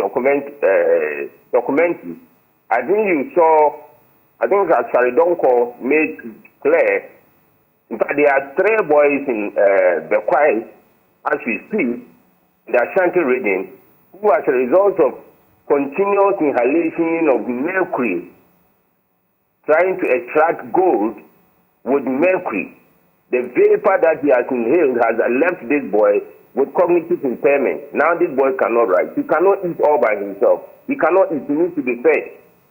In fact, 3 of them. And I don't know those who, in fact, these 3 were people who personally came to me to be helped. And I have to refer them to the appropriate places. Do you understand? And but we took blood sample to South Africa, and the level of mercury that was in their system, my brother, need to be here to see. In hundreds. Wow. Oh, yes, in hundreds. And so you can see, probably he is very close to it, but of the environment, those around, probably they will get, in fact, I'm telling you, research has shown that children or fetuses who are developing in their mother's uterus have the chance of having cognitive impairment when they for some reason, assimilate or digest mercury whilst in utero. I mean, this is startling, and you have come face to face with this and seen what it does, what it is doing. You bring in the issue of mothers or pregnant mothers or lactating, whichever way. and how severe it is for their children. Because even if they are not pregnant, they've already been delivered of the children. Whatever they ingest or take into their systems goes through their bloodstream. They are also passing it on to their children via feeding them if they are using, the traditional method, breast milk. Exactly so. Are these cases getting higher and higher? Is there an uptick? Well, as for other cases going higher or reducing, I need to do a broader study on that. And as we speak now, I have very scanty data, which is quite representative enough, because if you look at the regions where I've selected these things from, it's quite representative. And so therefore, because I haven't done extensive study, and in fact, following children, for instance, who have been born, probably from day one, you need to follow them up to about 6 years. And it's capital intensive. You need to follow these children to see how they are developing and their mental state and cognitive, all those things. In fact, their cognitive functions and all those things must be followed to at least 5-6 years where they would have entered school, and then you can actually see whether it is increasing or it has maintained or it is decreasing. Before I go back to Professor Arhin, Professor Sampene, just indulge me here. So, for example, with those 3 youth that you encountered who actually came seeking help from you, looking at the concentration of mercury in their system, looking at how badly it has impaired their cognitive abilities, is there any way or possibility of a reversal, or does it mean when you get to a certain point, there's practically nothing that can be done for you? Well, I think there could be something done, but the question is that, my brother, in Ghana, do we have the capacity? We don't. Absolutely, we don't. I haven't seen anywhere where one can easily go and have the blood cleansed of that. And in fact, it's very even difficult for the blood to be cleansed of these heavy metals. Look at the common dialysis machine. In Ghana, we don't have as many as possible, as where everybody can even walk into any hospital and tell the person that, look, this is the situation, and then you start going through the process of cleansing your blood as a result of accumulation of toxic waste and blood and water in your blood. And so therefore, you can imagine when you want to, if you have to extract mercury, I don't know what it's going to be like. I don't know. Seriously, I don't know what it's going to be like. But probably maybe somebody has an idea. But as far as I'm concerned, something must be done. We need to do something about it. And that something must be done now. We don't have to wait until our children grow up to have all manner of autism. All manner of autism or autistic characters and all those things. I wouldn't be happy that the future is going to be bleak. Prof Sampene, just hold for me, please. Indulge me. Let me bring in Professor Arhin one more time. You were talking initially, you wanted to get to the technical angle of this conversation. What would you like to share with us on that, in that regard? Hello, Prof. Are you still with us? Professor Arhin. We appear to have lost Professor Arhin on that beat. There were some technical angles he had spoken of that he had wanted to share with us. But let me bring in Darryl Bosu. So when it comes to all of this, then we start looking even beyond what we already know, because there are other advancements. Lithium, for example, has come into the fray, green energy. And then there has also been talk, while Professor Sampene has said that he doesn't want to address the political elements. In the end, it is the political actors, the policy makers, who will either make this work or not work. We see, for example, even if we look aside from lithium, on page 12 of the Ghanaian Times newspaper, let's build thriving blue economy. That's according to the vice president. According to him, developing and sustaining a blue economy is not just of economic importance, but also a moral imperative as well. But I ask myself, with our water bodies, now we are polluting so many of our water bodies, they are even affecting Côte d'Ivoire. So how moral have we been, And how can we even talk about morality going forward? Daryl, what are your reflections on that? You raise some very critical issues, and unfortunately what we see with the government is that they like to shift the post quickly. I mean, we have been dealing with this menace of galamsey and gold mining for a long time. It's not been addressed. The pollution keeps getting worse and worse. They are not focusing on dealing with it. The government has already jumped on to green minerals and lithium. And I was particularly sad to hear the minister, I think it was in China 2 to 3 weeks ago. And if you go through his opening remarks before that meeting in China, all the minister spoke about was about the benefits of business, the benefits of the gold industry. There was no statement whatsoever concerning the safeguard of communities, of people, as if the gold is and all the lithium and all the minerals they're talking about is just going to be taken out of vacuum.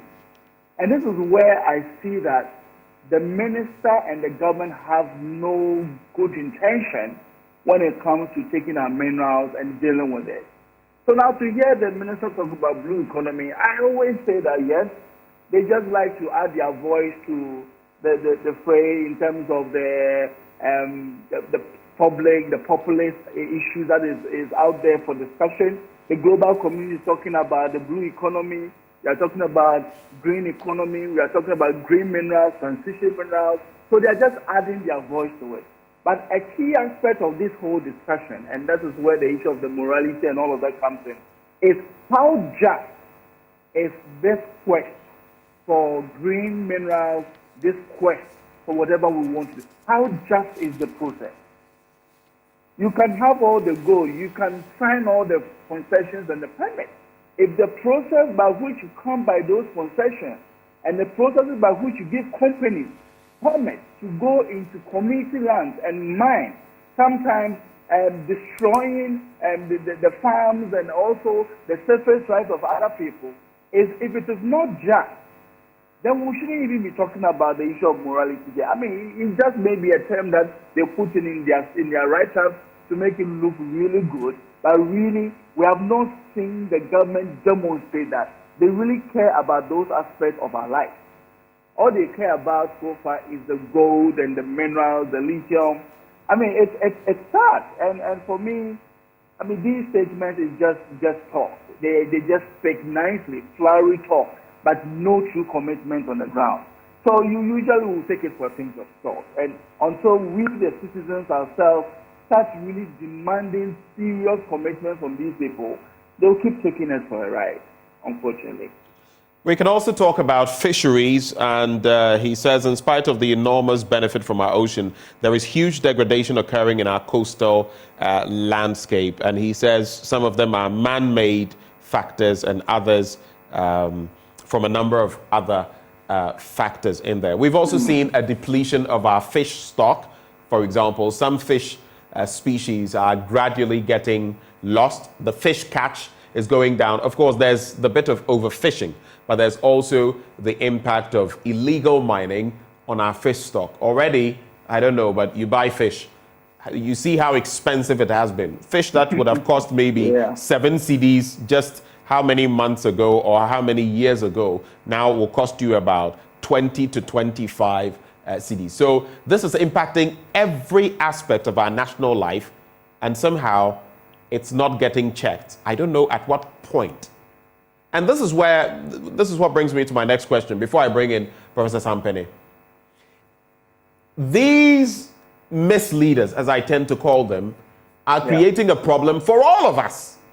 A problem we cannot run away from. We cannot be like country broke, country no broke, we day inside. Because because of what they enjoy, they get to live a different reality. We live our ordinary person's reality. Buy the things we buy. They may be able to afford to import. We can't import. Yes. In the end, so what will it take? Will it take a sort of rising up of individuals of goodwill? of the media, apart from everything we've done, of CSOs. Well, something like that, I don't know, because in the past, similar things have been done.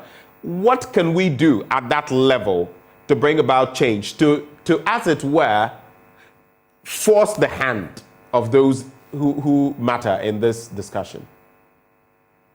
I think these are very heavy questions to respond to, looking at our history. And I would say that I'm really looking for a day or a time in our development where we have leaders who think not only about the physical development of society in terms of building infrastructure, but who take the holistic development of our society into consideration. And here, prioritizing almost all the environmental services that support or drive our economy. So to a certain extent, I'm indicating that we need to have leaders who have, I would say, empathy, who think about the people. And if you think about the people, you ask yourself, what are the things that really are the first needs of the people? Water, food, and clothing. And water, food, and clothing will make sure that every source of water in this country is protected. The food system, the access to food, growing food, buying food, no matter where it is gotten from, it is done in a way that is sustainable and will really sustain the health of people. And we need leaders, or we need people who will really reflect on all of this good balance of the need for this infrastructure industrialization with also the environmental aspect of our life, because it is these two that makes us whole. And that's how come if you look at the 17 sustainable goals, the environmental aspect of our lives is very much highlighted. Not less than 10 of them really look and speak to or connect with our environmental spaces. And I think it is important that we really reflect on this. Our leaders now are too focused on, property, and also on minerals and gold, to the extent that they don't care about our food system, they don't care about water bodies. And maybe as we go into this election, I think we really need to interrogate and ask our leaders, what is the vision for a green, sustainable future for Ghana and also for generations yet to come? If we don't see that clearly, and sometimes when we are asking these questions also, let's look at their works already and use that to really determine if these people can be trusted to really hold the fort for all of us. I think these are things that we really need to start thinking about. So far, we've not done well enough as a country when it comes to electing leaders. We vote based on political lines, look at how beautiful or handsome they are, and we don't pay attention to the ideology and the vision they have for this country.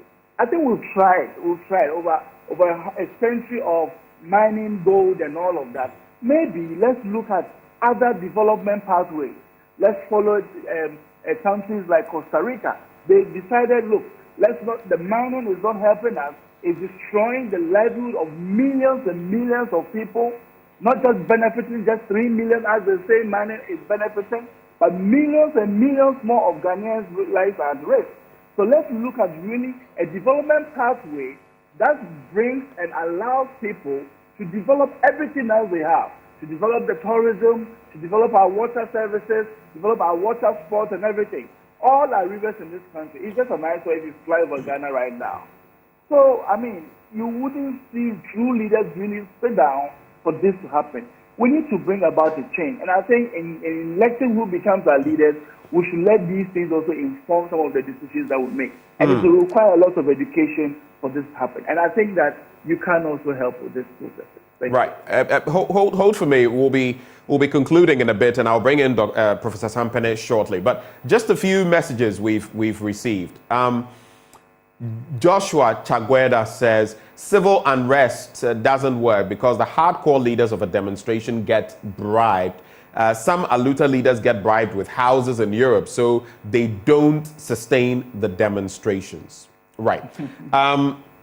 But I also spotted this comment, and I had to read it. Sandra Banafo says, so multimedia.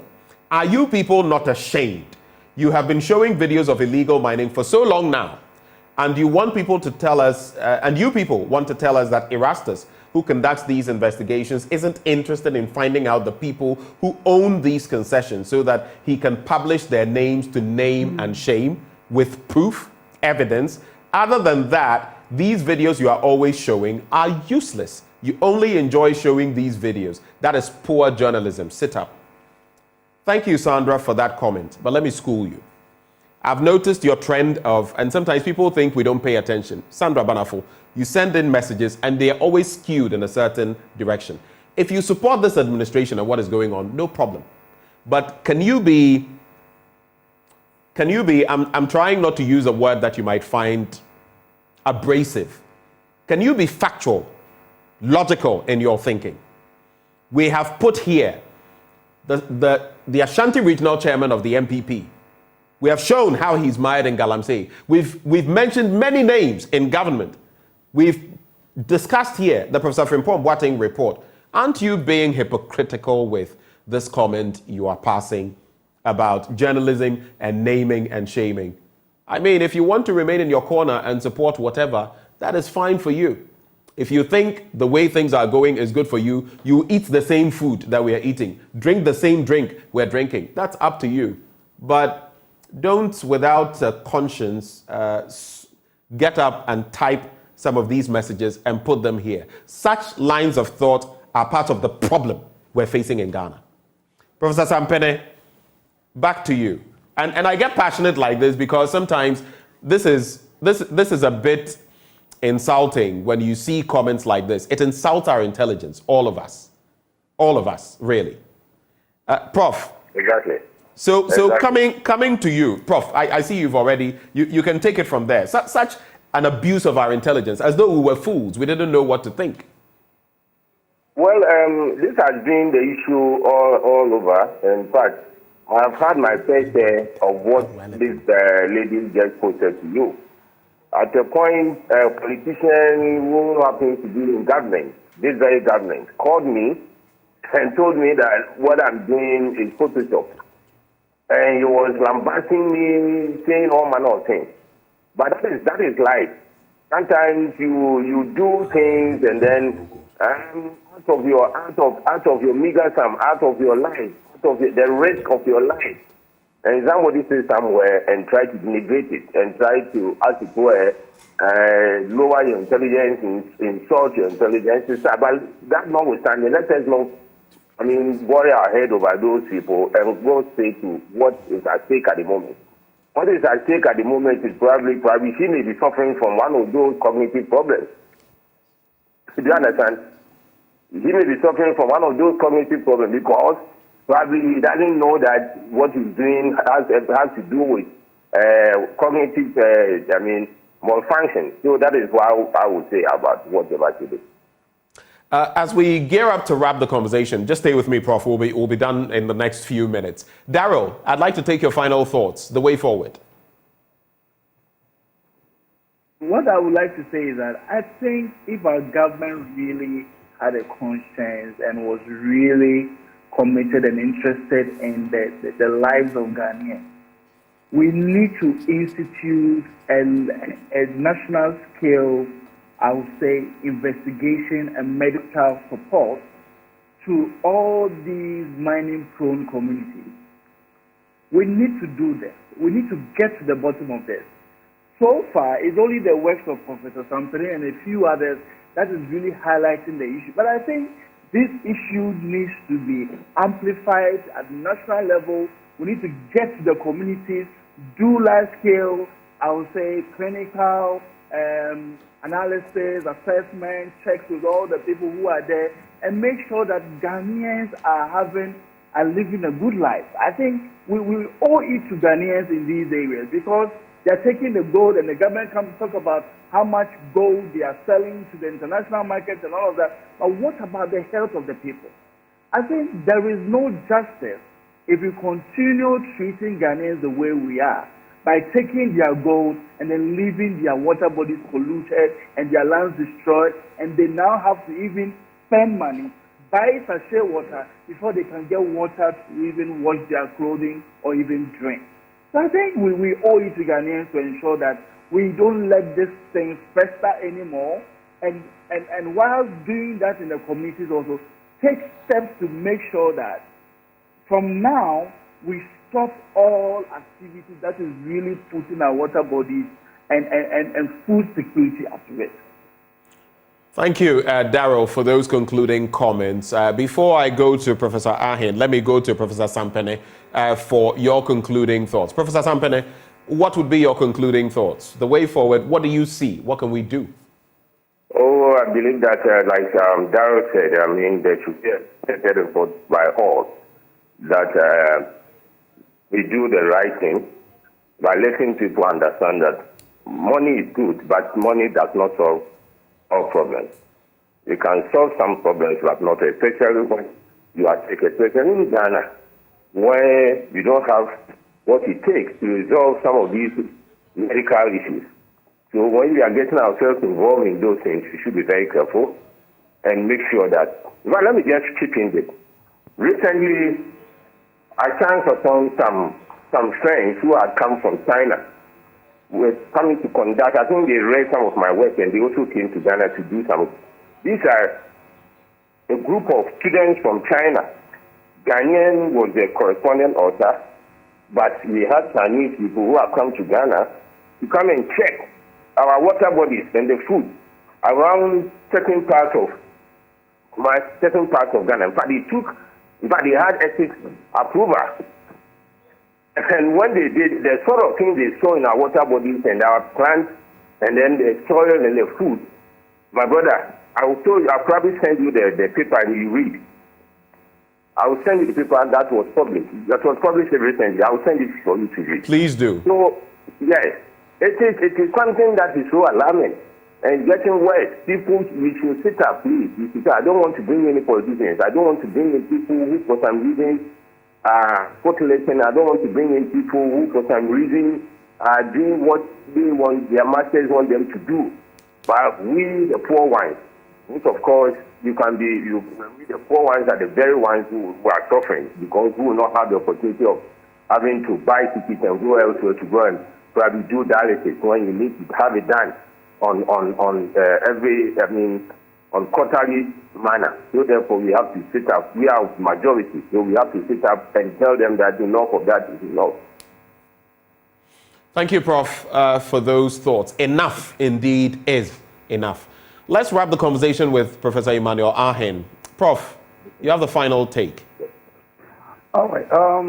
Thank you very much. Unfortunately, you cannot see me, but I'm just using my phone to end up. My attention to this problem, not just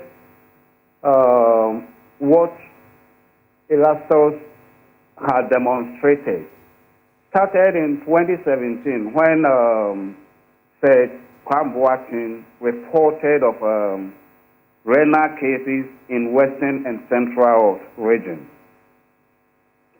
And then the allegation was that it's west in the mining district. So I went in there with my team to look at whether it is really true that the problem of renal issues can be attributed to the mining activities. So we carried out a research. Out of the research, we realized that statement was partially true. The mining operation contributes to certain pollution. But what our EPA checks from these mining operators are the additives, things that they add into their operations. But God created this earth in such a way that there are certain harmful minerals and elements that God doesn't want humans to have interactions with. So he kept them as dead. But through these operations of mining, we bring these minerals up to the surface. they get transformed and then move into the water body. So if we intend to address this problem, it shouldn't be just for the artisanal and small-scale mining operations. It must also include the large-scale, because their operations don't devastate the environment for us to see. Even we don't have access to their mine site. But as they dig, they excavate to get the gold out. The spoil from the earth that they put up there, which are minerals that are supposed to be at a deep-seated environment, change their location and then get exposed to water and air, and then they are transformed. So if you check most of the waters around the mine environment, you realize that they are acidic. And if they are acidic and then we drill a borehole, the pH will rather leach the heavy metals in the environment into the water. The water will be clean, but it might not be safe for drinking. So what we are looking now is we need to look at the whole problem holistically, not just the mining bringing this sort of effect. Construction, they all contribute to this. Farming, we all contribute to this. But the devastation of the environment is what has made the mining a highlight for us to discuss now. I was talking about the technical aspect. If we look at the large scale, we don't have so much problems with them. But the small scales, we have problems with them. The differences between these two are just by size. Earlier, we were using pickaxes and shovels to do this work. Now we are using excavators, bulldozers, dump trucks, which is similar to what the large-scale people are doing. So why don't we change their modus operandi just by giving them the license because they have applied for it? Why don't we allow them to do some kind of prospecting, and after identify the area that hosts the mineralization, which they can mine at a profit, we then give them the mining lease for that particular area, instead of allowing them to do this sort of wild goose chasing. If you've been to the field before, you understand what I'm talking about. They dig here, if they don't find, they move to the other. So they'll just be hopping, destroying the land, and then impacting negatively on the ecosystem. Right. So what I think should be the way forward is we don't have to give them 25 acres as we're giving to them. Burkina people came down to Ghana to learn what we are doing. And when they went, they rather gave 10 times the 25 acres that we are giving here so that people can use the earth-moving equipment. And they also make sure a report of exploration is submitted to animals. Their animals is like our Minerals Commission in charge of the small scale. Right. So that the technical people will look at it, and then, if it's worth giving the license, it's given. I believe if we told this particular land, we'll be able to sanitize the environment. Right. I always tell people that gold, we need it, because it's giving us good amount of money to help our GDP. But if we don't do it responsibly, then I'll be among the people who will demonstrate against the current act. But we can protect it, we can have it, we can do it, we can get the social license from the community if we decide to do the right thing. Thank you. Thank you. Prof, for joining the conversation. Of course, we must be responsible. That's why there's something called responsible mining. But so far, we've been very irresponsible. And the consequences are like a writing on a wall. They've already started biting. They're affecting the young ones being born.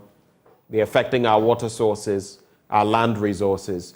And if we don't get a grip on the situation, like the likes of Sandra Banafo, who will put statements like she did, we shall all suffer the consequences. No one will be left out. Thank you for joining this conversation, but stay with us. Up next, we have a lot more. Before I introduce that, those who joined us on this conversation, Darryl Bosu, he is with Arusha, Ghana. Professor Emmanuel Arhin is an applied geologist and dean of the School of Geoscience at the UENR. And then Professor Paul Osei Sampene, professor of pathology at the KNUST. Still to come, we're going to be talking about the Joy News EcoBank Habitat Fair. Today, we have two of our sponsors passing through. Stay tuned for those conversations coming up next on the AM Show.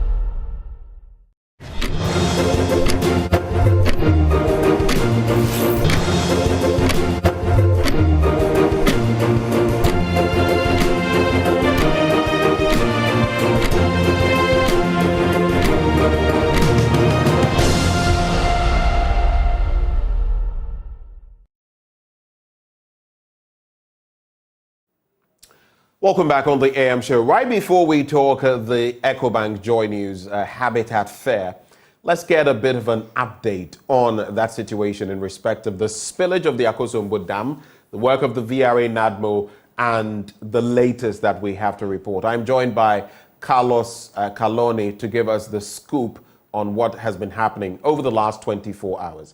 Carlos, take it away. What is the latest you can report on the spillage and the situation of the most affected people? All right, Benjamin, the latest is that some tributaries down the Akosombo, the lake, the Volta Lake, closer to Adan, as well as South Song, a number of tributaries have gone bad there. The level of pollution. You say they've gone bad? Hello, Benjamin. Yes. Did you say they had gone bad? What do you mean by that? Okay, so the water has discolored according to the residents, and they are unable to depend on this water. Now, that lake known as Tango is actually the water that the Ghana Water Company depends on to treat water for residents in Adan, residents in Ada Junction, and all that. And so now the water has discolored to the extent that the residents say they cannot even use the water. In some areas, fisher folks have been saying that they are seeing dead fishes floating on the surface of the water. And the stench coming from the river itself can be felt within the community itself.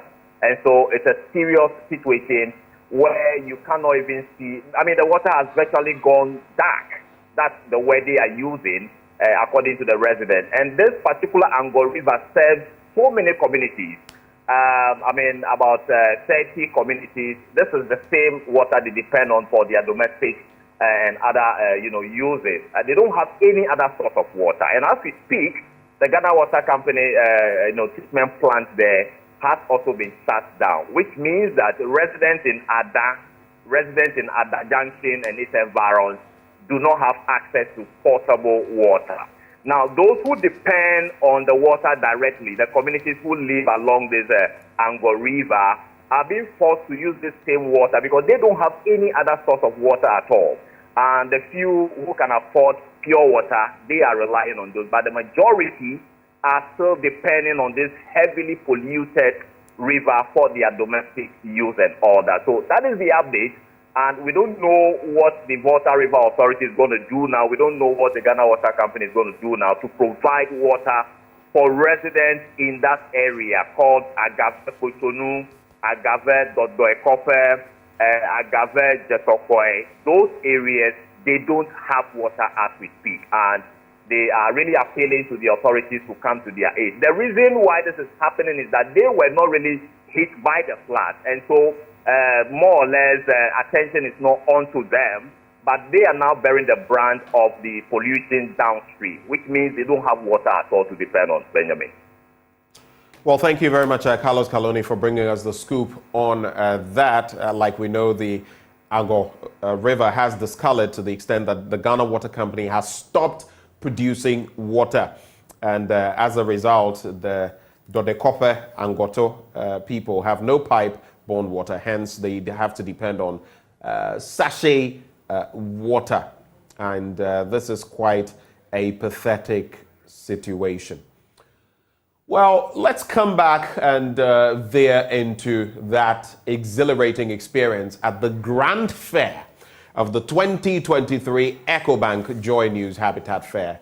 Join us at the Accra International Conference Center from Thursday, November the 23rd to Sunday, November the 26th, 2023 from 8 a.m.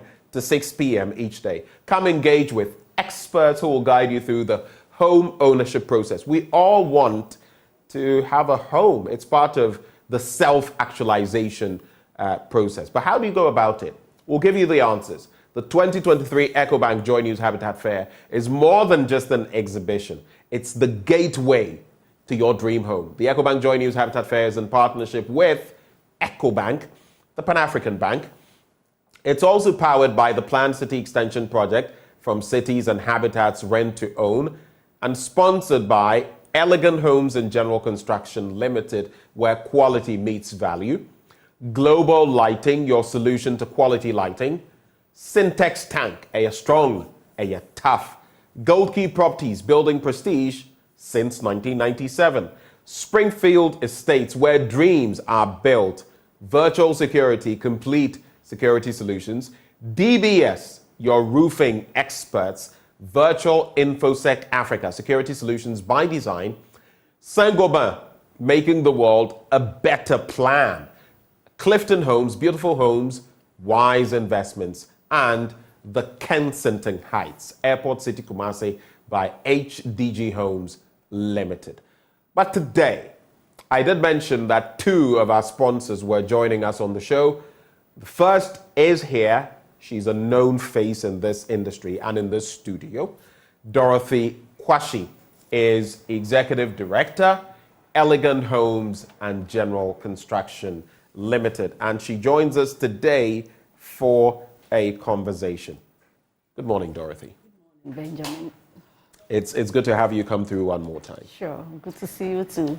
I cannot but, since we kick-started the conversation on the back of the spillage of the Akosombo Dam and everything, I just wanted to start off the conversation from there. What do you make of it? And again, there's been a call on corporates Ghana to come to the aid of these people. What do you make of all of these happenings? It's quite a pathetic situation, and as a company, we are also putting one and two together to see what we can do to assist.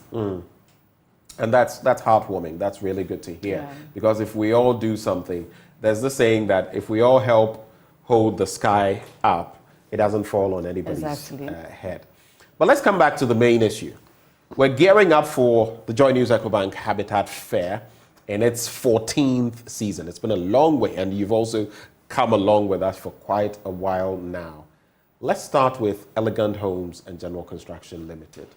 What is it that Elegant Homes and General Construction Limited stands out for? Let's start the conversation from there. Well, good morning once again to our listeners.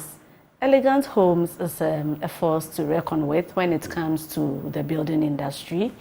As already mentioned, we are into general construction, we are into real estate development, and we are also into the sale and fabrication of high quality PVC windows, door profiles, accessories, plasterboards, and cornices. Aside the construction that we do, we currently developing very luxurious middle-income properties within our gated estate at Katamanso of the Adenta Dodua Road. And that is what we stand for: quality. We don't compromise on it at all. And we are also able to build to suit individual tastes. For example, when you come into our estate, apart from the models that are available, one can also have a tailor-made service done for you, in that you can bring your own design, or we can build to suit your taste. So customer specifications, depending on what you want. Exactly. You can have it tailor-made for you. Exactly. I see. That's an exciting offer. Once you have the wherewithal, I mean, you can dictate what you You can dictate the pace. Yeah. And of course, I also know that now the cost of building materials has gone up. Yeah. And so, of course, but you're still maintaining your standards. You are sticking to them and ensuring that, you know, look at that. Look at that edifice. It looks so amazing. And all of these are the ones in Katamanso? Yes, please. All these are there. When you come there, you see these lovely properties. We have tarred roads, covered drains, water and electricity are already there. Fiber optic internet is there. Solar street lights is there. And it's an amazing place that one wants to live, especially if you want to live in a serene environment. I mean, if you live in a place like this, your health crowd will be good. If you live in a place like this, your thinking will be pretty sharp. Exactly. But one thing I love about your homes, the greenery.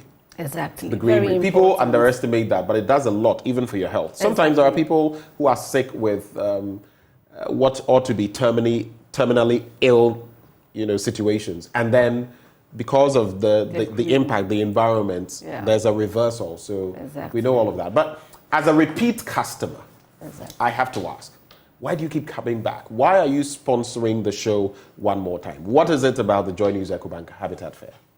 I'll say that being part of the Habitat Fair has been very, very welcoming and interesting for us. We normally come in to sponsor because we want to generate leads, we want to meet new clients, and we want to sell. And I will say that over the years, it's been very good. Being a participant of the fair has opened up a lot of opportunities, and it has brought in a lot of customers as well to us. And of course, that's what we seek to achieve with this. Exactly. It must be a symbiotic relationship, mutually beneficial. But let's get down to, you've already spoken about some of your products, but let's get down to the products and services you're offering, a breakdown. For example, the homes. How many bedrooms are we looking at comparatively to others in the industry? What are the difference in standards? What can people look forward to? Okay, for us, our properties start from 3-bedroom detached houses. We have the 3-bedroom standard executive, which features a living and a dining area. You have a fitted kitchen with a store. You have maybe 2 rooms with a shared toilet and shower, and you have the primary room or the master bedroom en suite. That is the standard executive. And then we have another 3-bedroom model, which comes all en suite with 1-bedroom boys' quarters and 1-car garage. And then we have the 4-bedroom detached house, which comes in as all en suite. You have a family area also, and then you have 1-bedroom boys' quarters and 1-car garage. And then you have the 2 stories. So aside all these models that are available, you can also opt for something different from what we have. The standard is that we don't compromise on quality. The houses are very spacious. We ensure that the finest materials are used to give you the luxury, the beauty, and the quality that you find around. As I said, the road is tarred, there are covered drains, we have street lights, we have 24/7 security, and then we have fiber optic internet also available. So these are the true things that makes a home really comfortable for someone to live. Water, I think you've mentioned that. Yeah, water, electricity, Ghana water from source. Right. Ghana water, electricity. Where I live, I've had an issue for over a week with water.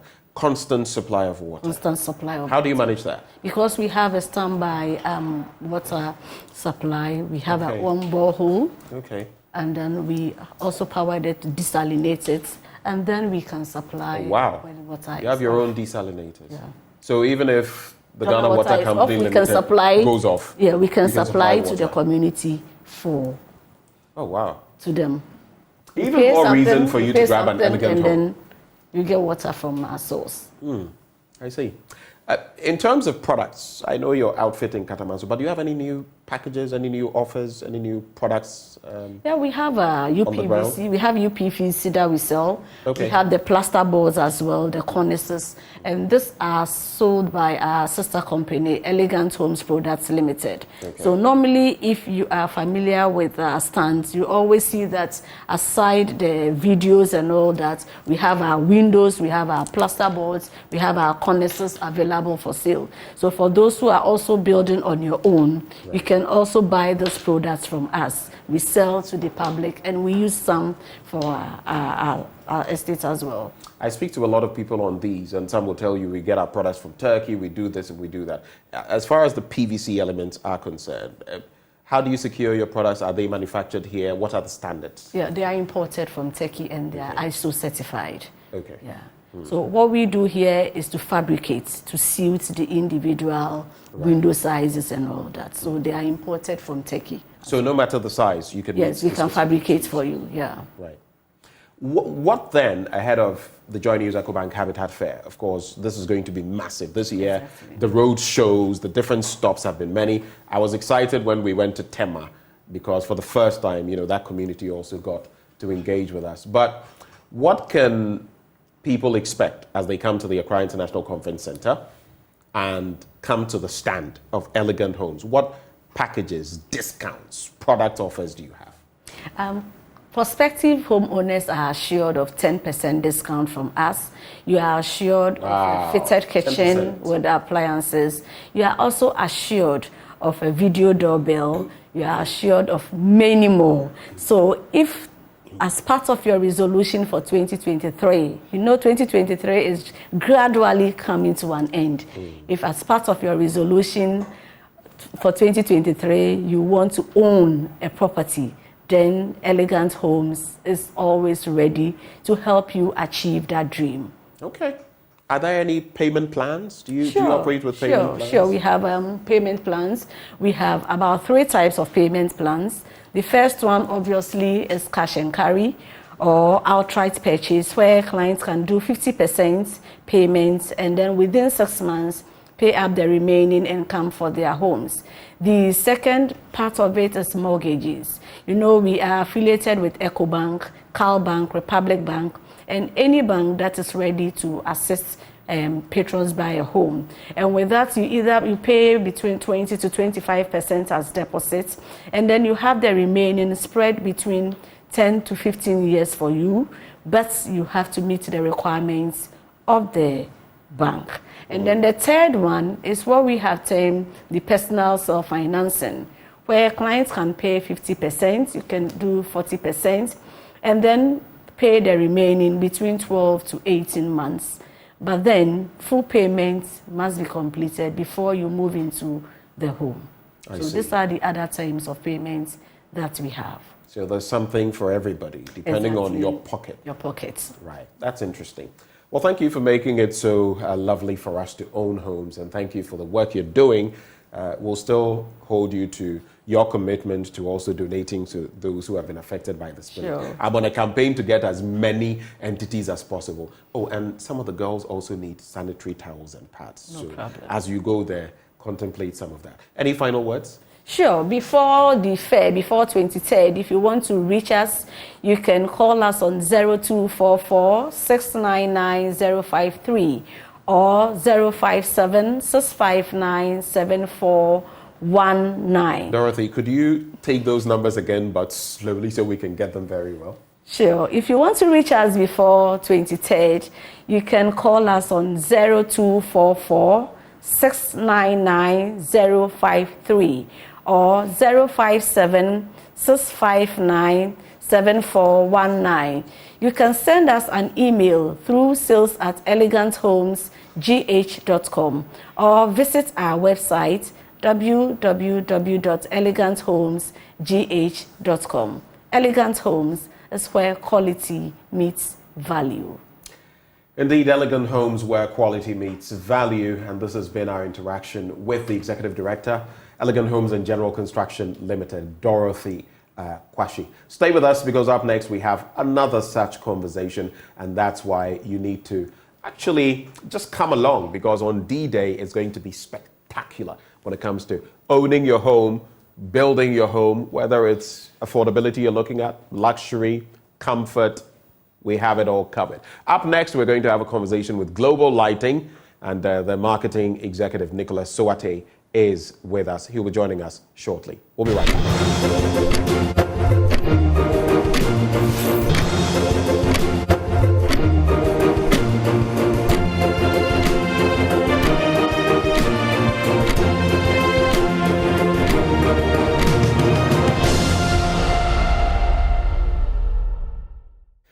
Welcome back on the AM show, and as announced, we're going to have another sponsor of the Joy News EcoBank Habitat Fair. 23rd to the 26th of November, 8 a.m. to 6 p.m.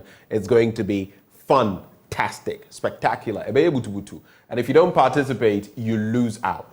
But if you're thinking lighting, we have a special one for you. We're joined by the marketing executive of Global Lighting, Nicholas Soate. All your lighting needs. Done deal. Just head to them, Global Lighting. Nicholas, good morning. Good morning, sir. Thank you for joining the conversation. Welcome.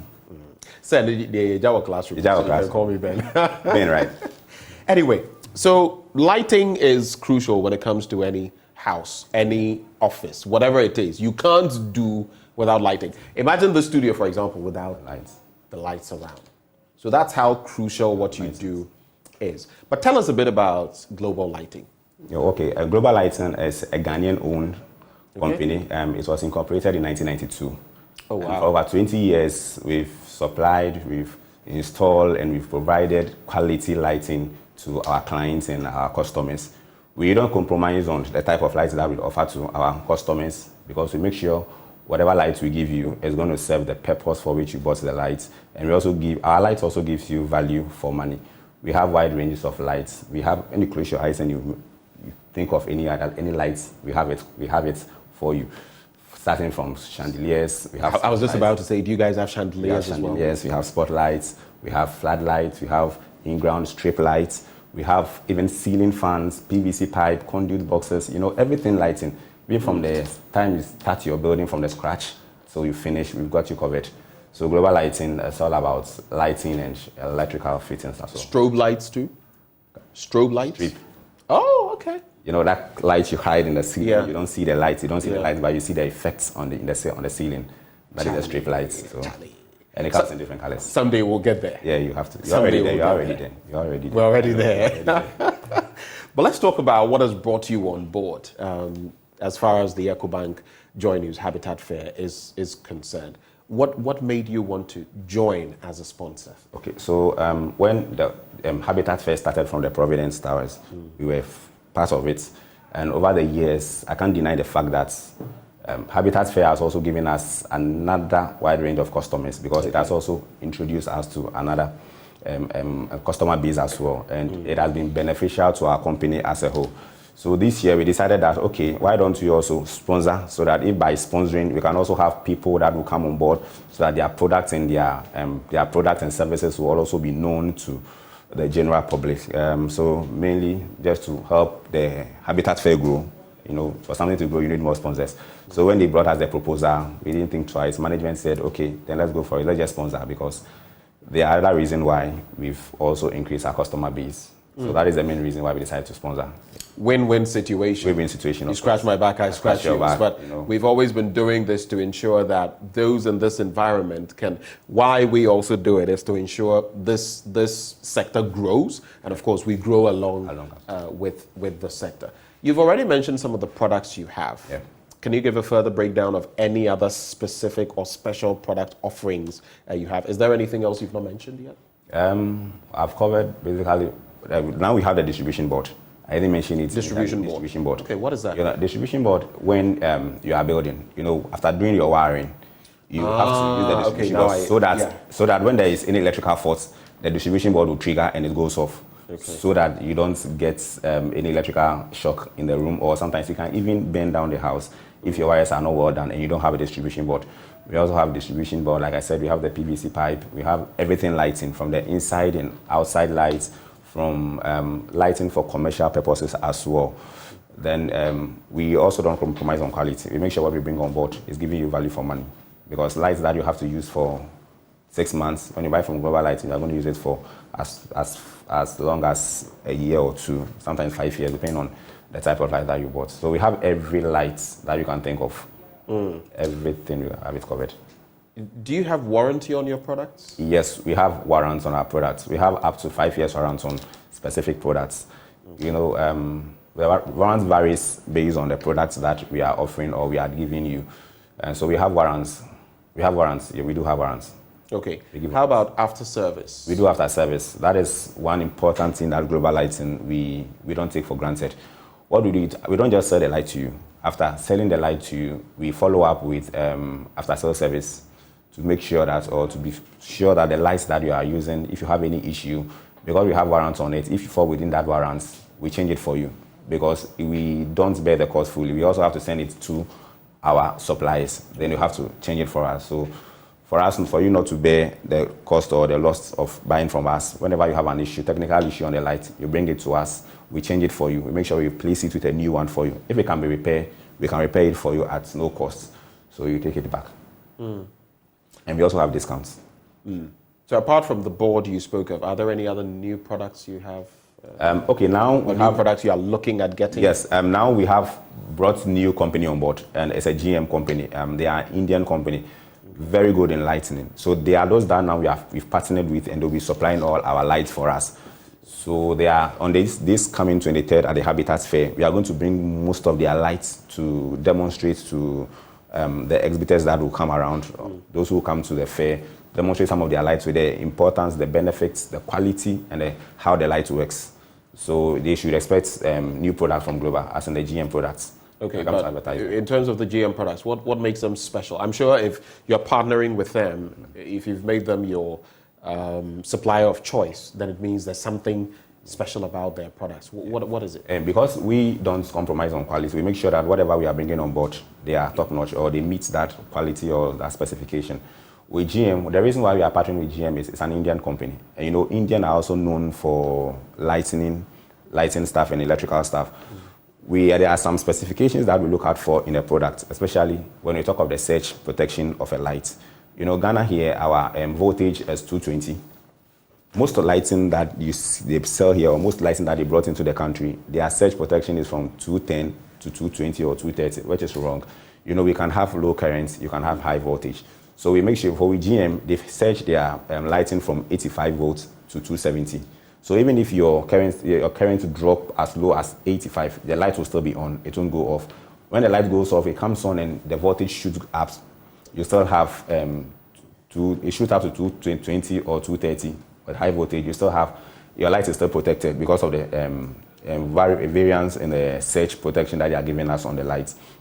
They are giving us 2 years warranty on our lighting as well. Most of the lighting companies, you go there, you buy. As soon as you leave the showroom, they switch it on for you there. When you go, you come back and the light has gone off. There's nothing they can do about it. They will tell you, we saw my mom here. You saw it when I on it, it was working. Yeah. So now you can't bring it back. But with Global Lighting, no matter, before within that warranty or guarantee period, when you bring it back, we change it for you.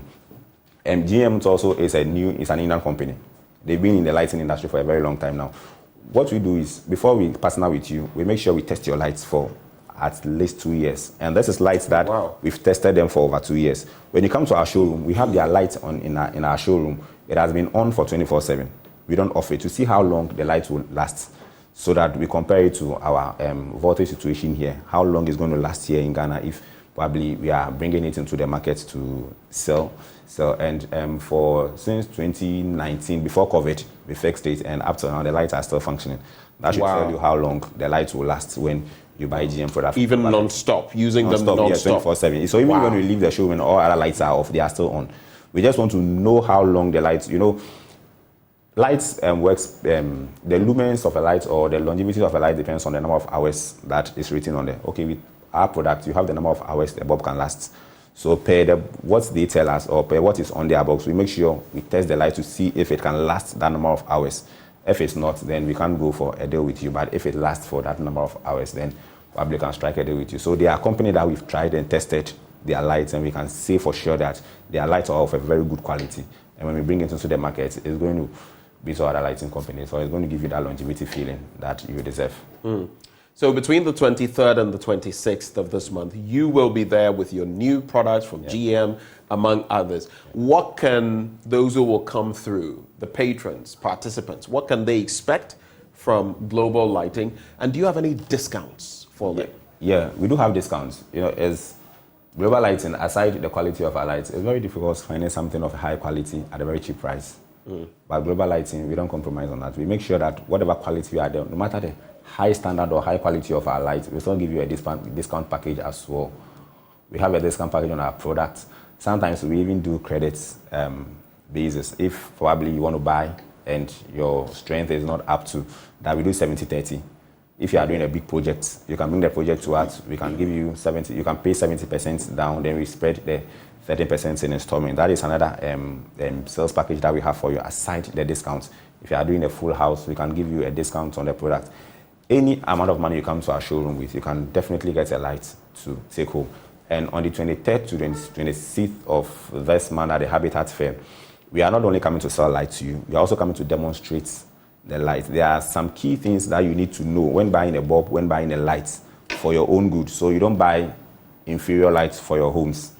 We are also going to do a little education on some of the lights and how to apply a light as well. We have an emergency bulb that we are bringing on board. I think for the past and for the mini fairs that we've had so far, they are one of our biggest selling points. That is the emergency bulb. When we demonstrate it to the customer, when we demonstrate it to the visitors who come at the fair, when they see it, they buy it. And up till now, people will start still getting good feedback. The emergency bulb, when it's fully charged, it can work between 3 to 6 hours for you. So even when there's light is out, you still have an emergency bulb, not light, emergency bulb that can lighten up your house. So we are bringing those ones too on board. So aside the lighting that we are bringing, we are also doing education on how to apply your lights, how to use your lights, and we have an emergency bulb and an adapter that will be for sale at the fair. So right before you take leave of us, how can people reach out to Global Lighting on social media, phone numbers? Okay, so on social media, you can reach Global Lighting. You can reach us at Global Lighting Center on all social media. Social media, yeah, Global Lighting Center. Is the center R-E or E-R? R-E. R-E. Yeah. Okay. All right. And you can reach us also on 027-999-6699. Please slow down and repeat that. 027-999-6699. That is our line for all branches. We also have a final time. 027-999-6699. Okay. And we also have 3 branches here. We have 2 in Accra. We have 1 in Kumasi. Okay. Accra, the main health face is at Spintex. We are just after the Bachonatota on the Spintex Street towards the American Washing Bay. We are on the same building with the new Malcolm Mini Market. Then at Opera, we are directly opposite the Opera Square on the top building, on the first floor. And when you go to Kumasi, we are from the Santasi roundabout to the Ahojo town. We are just opposite the Palace shopping mall.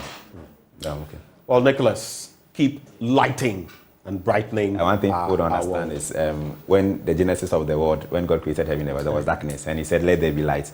My concern is not about where He said, "Let there be light." After that, He said, and He realized that the light was good. So, lighting was with us from the genesis of this world. So you can't do away with lighting. I like this guy. Anyway, let's stay in the light. Just stay with us. Nicholas Soate, Marketing Executive, Global Lighting, joining us on the show. All of them are going to be there. Elegant Homes and Construction and General Construction Limited, Global Lighting. They are all going to be there. You don't want to miss out. As you think of putting up your house, also think of the electricals, think of the lighting and how you can maintain your equipment. We're going to take a bit of a breather. When we return, one of the matters we're going to be contemplating, of course, hearing from you. We'd love to hear from you. We are because you are. And there's this question that we put on, in fact, a comment, and then we added a question to it on Joy News on Facebook today. Now, a member of parliament, the member of parliament for Efija Kwabre North, Collins Adomako Mensah, says this government has performed better than all other governments in the Fourth Republic. The question, do you agree with him? Well, there are so many answers here. When we return, we'll be hearing from you. You know the number to call. We'd like to find out what your thoughts are. Do stay with us. We'll be right back.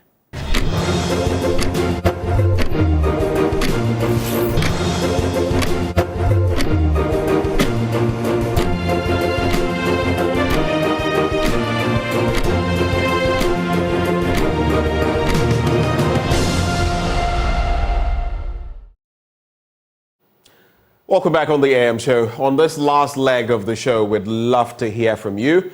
And of course, let you have your say. Some of you have shared comments in the course of the live stream as we spoke about Galamsey and its effect on all of us, how it is ravaging our environment, and how now many people are, getting some diseases on the back of our exposure to the elements, the mercuries, the cyanides, the arsenics, among others, heavy metals, and they're getting into our bloodstreams. And once that happens, disaster looms. Prof, one of our guests, spoke about 3 gentlemen who came to him because of their exposure to mercury. Now it's affecting their mental capacity. That's where we're going as a country. That is one of the conversations we've had. But there's also this bit I brought up. The Member of Parliament for Ifijakwa North, Collins Adomako Mensah, says this government, this NPP administration under Nana Addo Dankwa Akufo-Addo has performed better than all of those in the Fourth Republic. And what is your take? Well, the phone lines are active. You can call us and share your thoughts on 0302 211 691. It's at the bottom of your screen. But before that, let's look at some of the reactions that some of you have been sharing. Do we have a call on the line? Hello, good morning. Hello, good morning. What's your name? Where are you calling from? Yeah, my name is David from Sandema. David, when was the last time you met Goliath? You said? I was just cracking a joke about David and Goliath. Anyway, you're calling from Sandema. How is Sandema today? Oh, Sandema is good today. Okay. So what are your thoughts that you'd like to share with us this morning? I'm not surprised Collins Adumako is saying this. Oh, if you go I see. into the areas of the Galamsey, Ashanti, Obosi area, Dunkwa area, and what have you, you will understand them. They are just doing Galamsey like it's no one's business. So the money is with them. They don't care about Ghanaians, so it is not their fault. When they come down to areas like Sandema, areas like Timbisi, areas like Tongo, Congo, and the likes, where they see people suffering to make ends meet, people suffering to get 1 square meal a day, then they will understand that the performance of the government has been abysmal. But I wouldn't blame them because that is it. And the way we are, you see, I've always been wanting to make this partisanship in Ghana these days. If we are not careful, we'll burn Ghana one day without knowing that we are burned. Thank you for calling all the way from Sandema to share your thoughts. What are your thoughts? You can share them with us as well by calling that number at the bottom of your screen, 0302 211 691. We'll also intermittently look at some of the comments that have come through on that post. When you call, then we shall actually get to you. The first one from Wafa Opia says some of these. Okay, I can't read that comment, but there is this one that says then mention the achievements and their impact on the economy. This one says I agree with him. Okay, and someone responded with a crying emoji. Someone else liked it. Timothy Yabua says, "Yo, Mr. Performance, continue to tickle yourself." All right. Sani Rahman says, this statement is for your constituency, not for Ghanaians. Well, then you could say at least his constituency is doing well. Elvis Ansu Jabo says, it surprises me a lot when I see... okay, let's move away from that statement. Only the ordinary Ghanaian can judge this. Bayo Lewis says so. And Ifua Krantama Upon says, let him keep on dreaming. He will wake up soon. Okay. Ronald Ankoma Fidel says, what is his appraisal criteria? In other words, what standards is he using to say this? Baka Idrisu says, you people should wait when you go to opposition. That's where you guys will see the work you have done. Okay. All right. I guess with our politicians, usually it is only when they are booted out that they realize that things weren't as rosy as they felt they were. Do we have a caller on the line? Hello, good morning. Good morning. What's your name? Where are you calling from, please? This is Joseph calling from Nadoli Kaleo constituency. Joseph calling from where? Nadoli Kaleo. Oh, Nadoli Kaleo. All right, thank you. What are your thoughts for us this morning? I think these MPP people, sometimes you tend to believe that they are the only people living in Ghana. Because if people are struggling to even have a meal a day, and they tend to tell us that they are the best ever to rule this country, I tend to wonder what is happening in Ghana.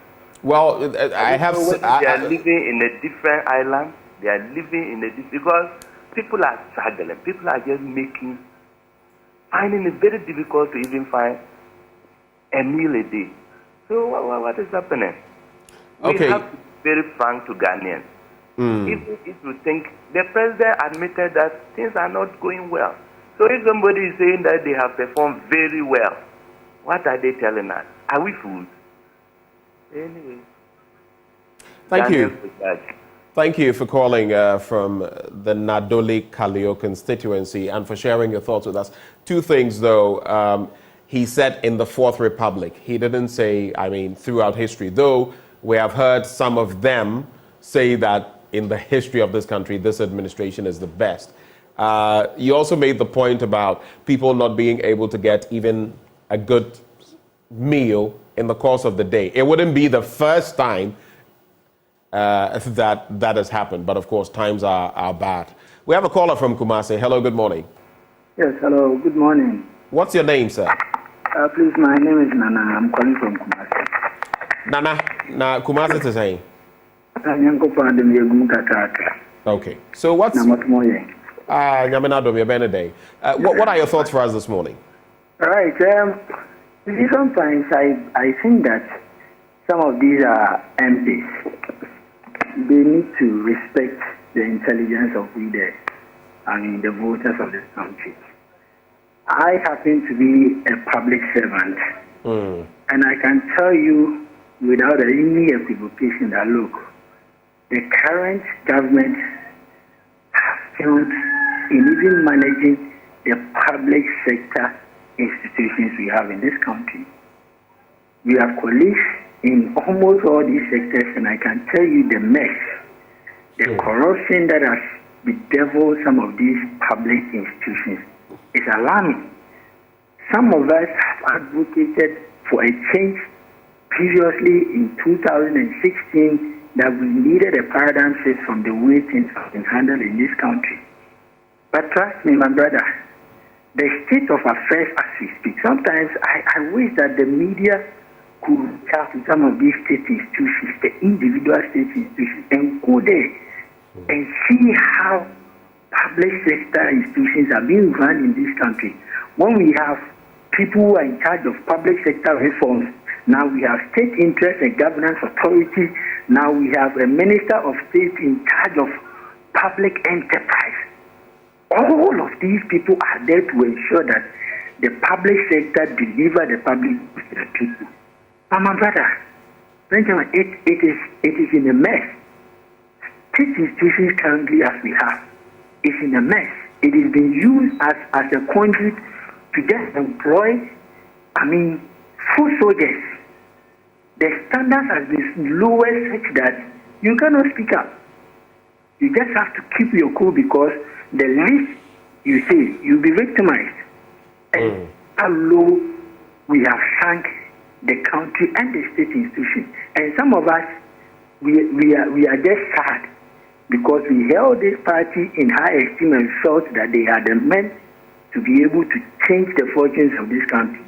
But with the little that we have seen, in fact, some of us do not even have the interest in even thinking about, going to the polls the next time to vote. Because they have really let the state down. And I can tell you, like I said, I wish that yourself, the media, would take that responsibility and visit the individual state institutions and ask what is the state of affairs in there, and you marvel. So it is so bad. So when they come here and tell us that things are okay and we have performed so much, just as somebody else, what are the key performance indicators that they are using? Right.